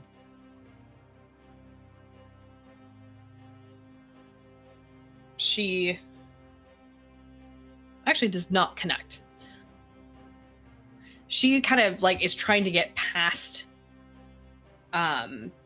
Jax and then up next to Tamsin, and it's dense undergrowth and stuff, so she takes a swing just a second too early And you see like her look of just like big irritation. And Tamsin just kind of arches an eyebrow at her. So that is Bronwyn. This bandit leaves. So he's going to move his speed away. Actually, no, sorry. The bandit that had been commanded runs off into the underbrush. He's about 30 feet away from you at this point. And then Jessamine is going to hop off the cart. She's like, well, all the cool kids are doing it. Comes up here. She's going to cast. She saw Kazzra do all that damage with Firebolt and was like, cast Firebolt. Wizards just, not only wizards cast Firebolt, I can cast Firebolt. And just kind of looks at you and does like a really like ornate, like makes the fire spin around her hand a little bit before it shoots off. She's kind of an asshole. Is she looking at Kaz the whole time, just like looking at just him absolutely while she's doing not this, even just, like, looking at flicks it off? the bandit. She took assessment, took aim. These sort No of scope. pillars that are there Right. are about knee height. I cast Mage Hand and I move her hand like 2 inches to the left before she throws the spell. I'm just kidding. So she and Kaz are playing horse now. Okay. So those down in that sort of like little stone clearing, you might see on the map these sort of squares that look like potential pillars. They're about knee height. They're kind of remnants of a ruin. So you will have line of sight over those, which she does. And so her Firebolt does it just absolutely immolates this guy. Just completely, it burns brightly enough to go like he just has been lit on fire enough, and then his heart gives out and he crumples to a burnt mess. She looks at you and goes, she blows on her knuckles and rubs them on her chest, like shines her nails. I golf And then gives clap. you a saucy wink. I do a soft clap. It's a very soft clap because of the wrappings and the bandages. Right? It's not- More of a clack, you know. Yeah. Right, It's a genuine moment of praise. It's not me trying to stoke the fires of this animosity any further, but how she sees it I cannot control. That only counts as one. Pertinax, you're up, and Jaxiron on deck. You said these columns aren't tall; they're just. No, they're about knee height. Yeah, like It's the cairns. vegetation that is dense and tall. So there's like a tree branch or something. And Jax, like that? I mean, let's be fair. I mean, Jax has cleared a path behind him. I meant is dense and tall. Oh, well, yeah. Also that true. too.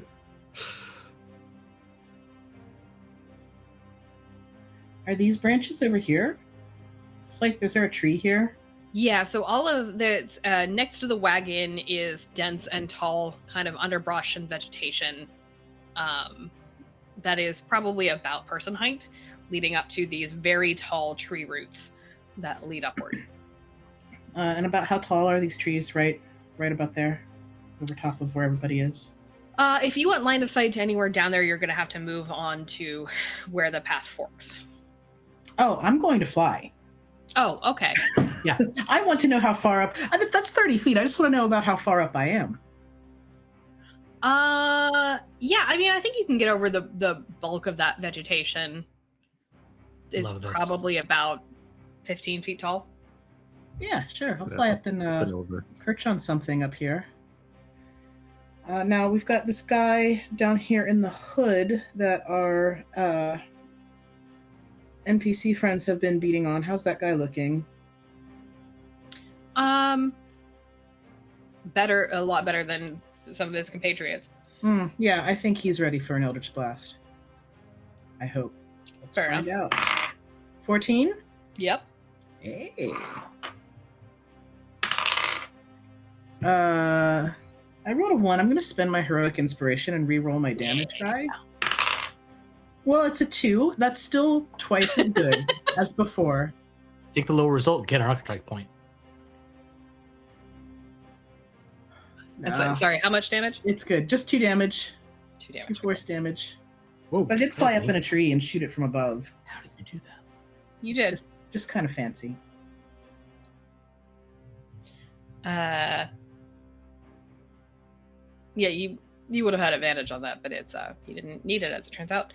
Yeah, no, he takes the 2. It's like wow, and suddenly like his shoulder feels like he's aged about 20 years.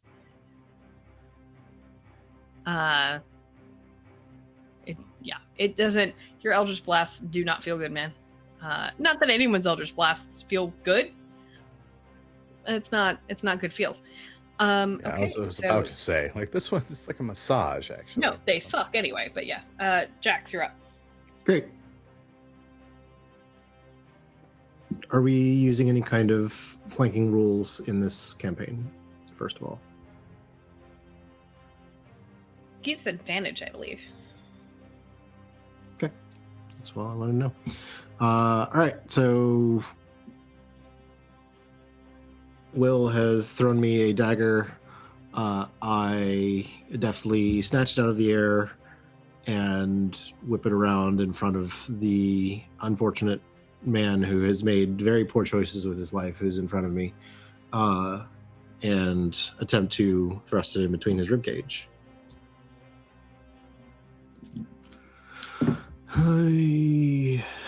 That is 18 on the die. That will connect. So we are going to do 7 piercing damage. Would you like to narrate for the class how this gentleman is taken out of this world? I mean, but the being like, he's made mistakes with his life is a narrative joke, but it's also very much like the expression on his face as this dagger very swiftly and very forcefully just sort of like enters his sternum, and he has this moment of like really just realizing all of the decisions that led to this moment, and that it is the last one he will have ever made.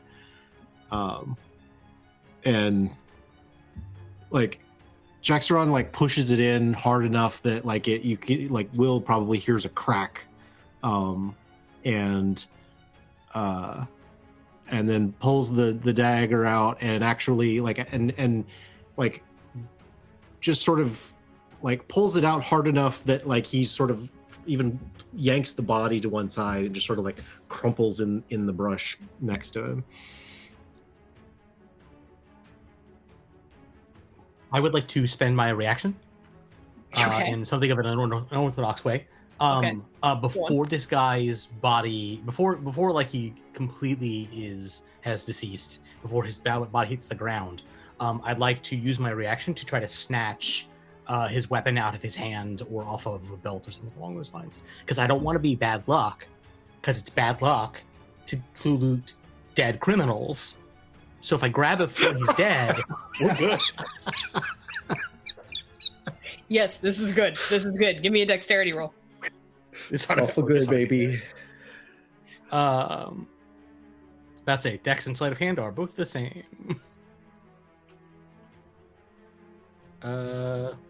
10? Yeah. Great. You're right up on him. So Yeah. you stabbed Also, him. he's dead. Right. Also, he's falling, and you're like, Yeah. Remind me what weapon he had. he had a scimitar. I had a scimitar. Great. D6. Yep, 1d6 slashing. Now I have a scimitar. Ho, ho, ho. Now you have a scimitar. Glad someone got the reference. We'll say he's perceptive enough in this moment that As he's dying. not him. Tamsin Okay. has he glanced over because he's trying to keep an eye on everybody in this fight, and he sees you as like stabbed, and the guy falls, and you go, whoop. I wink at him. Yeah, he just kind of gives you a. He doesn't give you a soft clap, but he gives you a nod. Yeah. That Robert Redford gif of just the nod. All right. So let's see. And after he falls, I make my way over to the other unfortunate gentleman who has not yet learned the error of his ways. He has not, and he feels very much like, oh crap, there's somebody bearing down on me. A 7-foot tall, hulking, angry dragonborn. I don't like this. Massive teeth. I think in that moment you also recall much in Tamsin sort of babbling in the cart, he was trying to give you so much information. Mhm. But I think it did stick with you a little bit that somewhere in whatever faith Tamsin is a part of, whatever faith pervades these lands, there is a prominent figure that is a dragonborn in their lore and in their history. All right. So I think maybe kind of clock a little bit of that is maybe adding to this sort of just intimidation factor you have, aside from being a 7-foot tall dragonborn. He's going to take, just defensively, just lash out at you with his own scimitar. And I sincerely doubt that a 5 is going to connect with you. So yeah, just he just kind of like waves it in front of himself, like, I don't like this. To no effect. This bandit back here is going to kind of he sees the dragonborn charging towards his compatriot. He's going to attempt to. So there's a bandit that sort of, you're down to about 3 opponents at this point, and one of them that's sort of like in the corner of this that had taken a point of fire damage before, but he's going to fire his crossbow. He's got another light crossbow, and he's going to aim it at Jax. And 7 I don't think connects either. Nope. Yeah. Just, kind of goes. He aims, he sees you're big, and he aims just a little too high, and it goes just over your head. So that's them, and then Kazzra, you're up. I'm going to move out and around from the wagon and down a little bit farther south. Being able to just barely see the one who just shot, I'm going to cast Magic Missile against him, since it doesn't matter how much in cover they actually are. Yeah. Right, so no need to roll to hit. 3 bolts, 1d4 plus 1. That's 11 total. How would you like to narrate him being taken out? I walk I walk by Jessamine, like not even looking, and I just stare at the guy, and I hold my hand 90 degrees away from them, sort of off to the left, and then pew pew pew pew pew, it fires, and I want the guy to kind of look at me like, what the hell is he doing? And then he realizes what I hit just at the last second, turns their head over to the side, and they just all smash him in the face and blow his brains at the back of his head and just send him flying off into the trees. And I just kind of shake my hand and behind you, Jessma goes, that was so cool. That was awesome. a very slight bow, and then turn around to make sure there's not someone coming behind me with a dagger or something that I missed. All right. Will, you are up. Yeah. So, I'm going to step up here.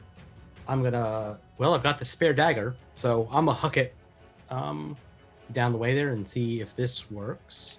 I don't think it will. Are you aiming to the one that is to your left, or are you aiming at the one that is? I'm aiming at the one that Jaxiron is engaged with. Actually, no. Let's strike that. Reverse it.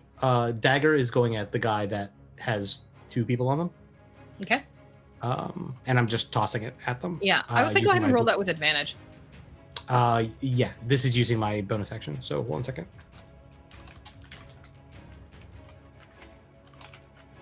Plus 1. Do we get proficiency? Dirty 20. Dirty 20 does it. No, sorry. No, 16. There we go. Still does it. Great. It's not going to do a ton of damage. 3 damage. Yeah, you take him out. Tell us how it's done. Not quite as sort of flamboyantly as my colleagues up the hill there. But Will steps forward, is holding his the scimitar he just took, and a dagger he doesn't need anymore, and goes, yeah, with his offhand.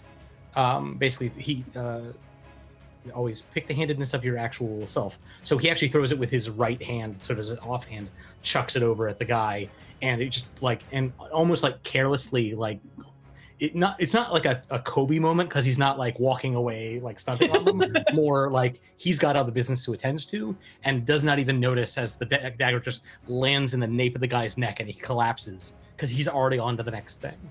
And he will continue down there and then cast True Strike.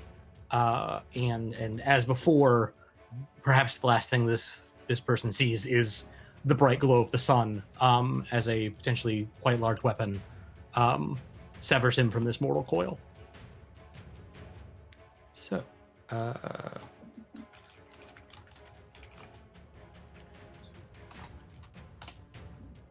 that is a dirty 20. That will do it. D6 plus. I'll tell you, if you roll above 2 damage. I do. Great. Yeah. Yeah. And yeah, so he basically just slashes up, and the light of the guy just enters him, and his eyes just glow bright. The light has just so suffused him, and his body just collapses to the ground. And it was I forgot to. Should have looted him first. Damn. It's tricky to do. This seems like a lot of work. Yeah, so they're all dead or fled. Do not loot the corpses, but definitely search them. Yeah, you'll turn up.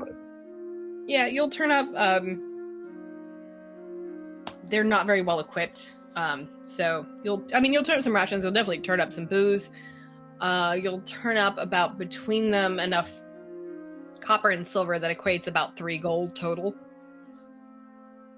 Wait, so are we looting the bodies or not? No, I'm more so looking for any information, a map, something that rather than them just being random bandits being a targeted attack, looking specifically for wagons along this road connected to the Redeemers, any kind of intelligence like that. But if I don't see anything and they're just random bandits, then sorry, it sucks to be you guys.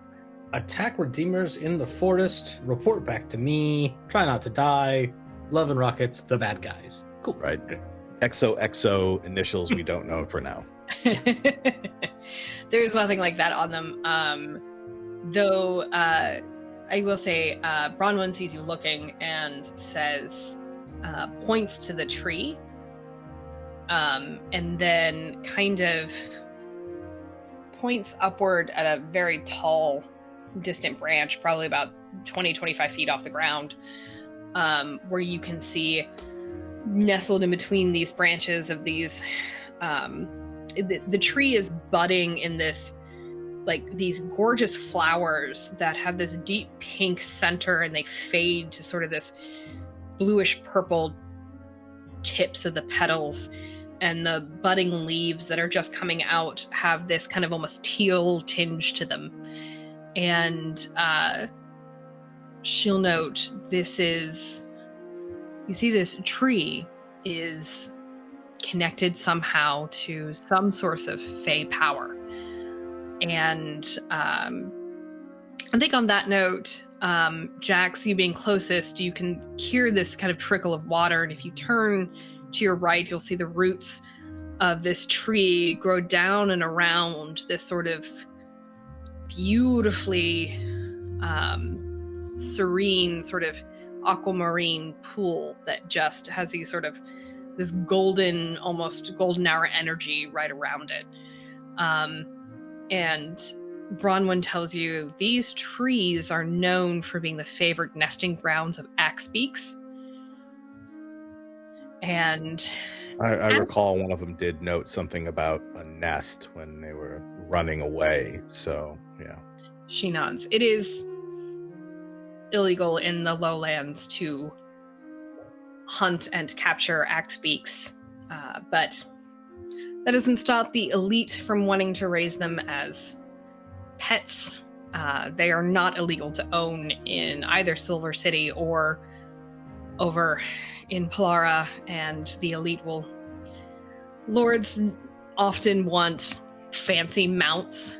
Horses aren't good enough for them, so they will pay a pretty penny for an axebeak egg to raise. Wild axebeaks are not known for being particularly friendly, but if you raise one from eggs, they will imprint on you and they can become good mounts. But we prefer to leave them in the forest, where they belong. It's generally good advice for any woodland native sorts. Yep. So we just had the misfortune of running into some idiot poachers. We had the misfortune. Kick a body. Well, bad day for them. Minor irritation for us. Speaking of, and she just kind of gives you all a look, and she goes, "Well, they're a capable bunch.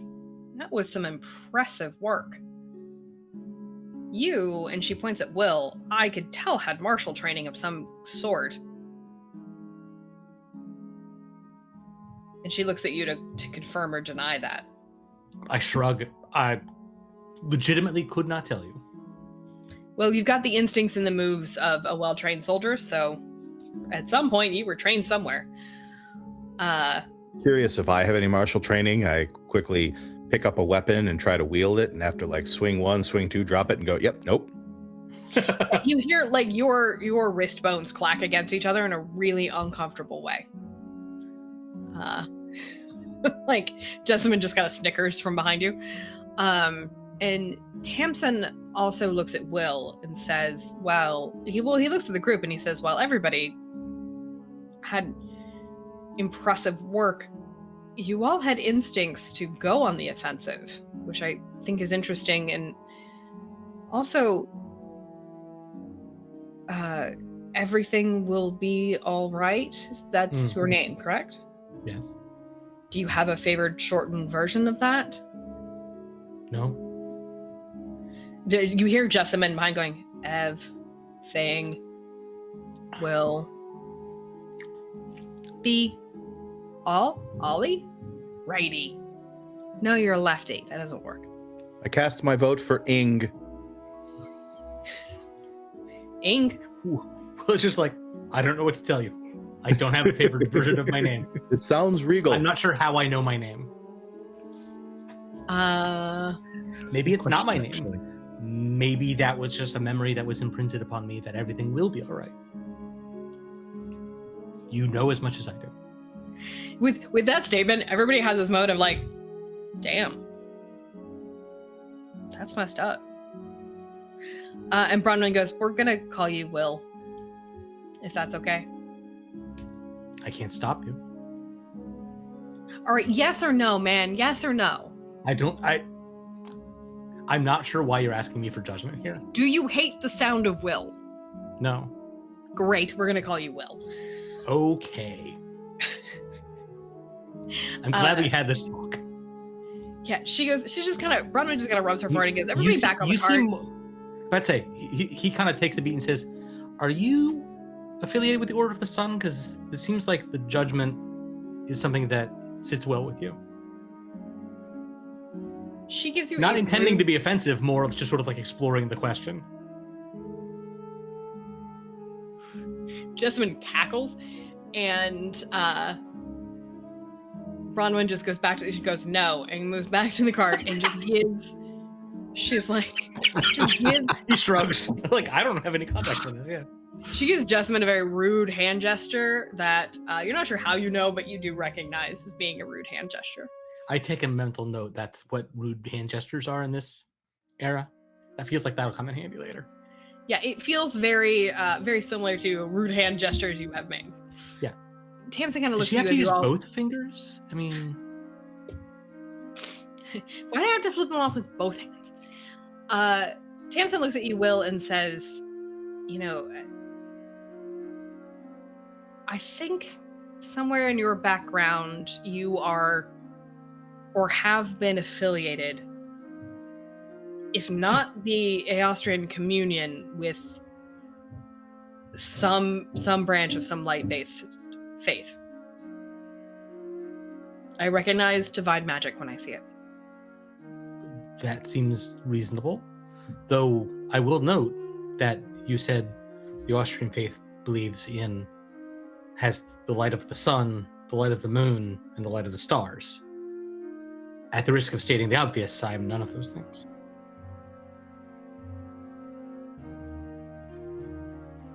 Your magic there on those attacks felt very sun-like to me. It seems to me the light of the self and the light of the sun may be different. That could be. I look forward to engaging with you in a philosophical discussion when we are around a campfire with some soup and ale, yes? All of those things sound wonderful. There is a minor housekeeping note, I suppose. He says in sort of a quippy kind of way. Do we just leave these to natural processes? Do we gather them, burn them, judge them? He just kind of sighs. I'm loath to set a fire in the forest. Let the axe beaks get them. I say, it's bad luck for the axe beaks. Fertilize the ground they wish to steal from. I am not of... Okay. He shrugs again. I am not of the Order of the Sun. I respect their practices. But for myself, I say, I'd rather not set fire in the wood. Reasonable. Yeah, all right. To be clear, I don't have any interest in the outcome here. I'm more noting we had to take care of that before we left. Yeah, you see Bronwyn has already just started pulling the corpses into the brush. Just clearing them out of the way. Just like, all right. Hopefully no one will notice all the blood stains, the trampling through the underbrush, the burn marks. Hop right back onto the wagon. I'm not going to worry, it'll be fine. This, I'm assuming is a cousin of mine. I'm not sure. This cart track is very much used mostly by redeemers going to and from their camp. Which is told to you, so it's just like someone might stop to kind of see what happened here and then note there's no immediate threat and then move on. What's more important is that we make camp by nightfall. Tie a red bandana to a tree indicating, they're aware of this. It's cool. You don't need to deal with this car on the side of the road. Back on the cart and off we go. Off you go. And thus concludes episode 3 of The Broken World, where we wander with our new allies off into the shadowy forest, meet some bandits, and slaughter them thoroughly. Just ahead, hopefully, we can get off of this wagon and find ourselves in the camp of the Redeemers, where more questions, I'm sure, and perhaps even more memories will be unlocked. Thank you all for watching episode 3 of The Broken World. New episodes release every other Friday, with other content from the GM Cellar on weeks between. Please like, subscribe, and share, and consider joining our Patreon. Come check us out at gmcellar.com for more gaming content.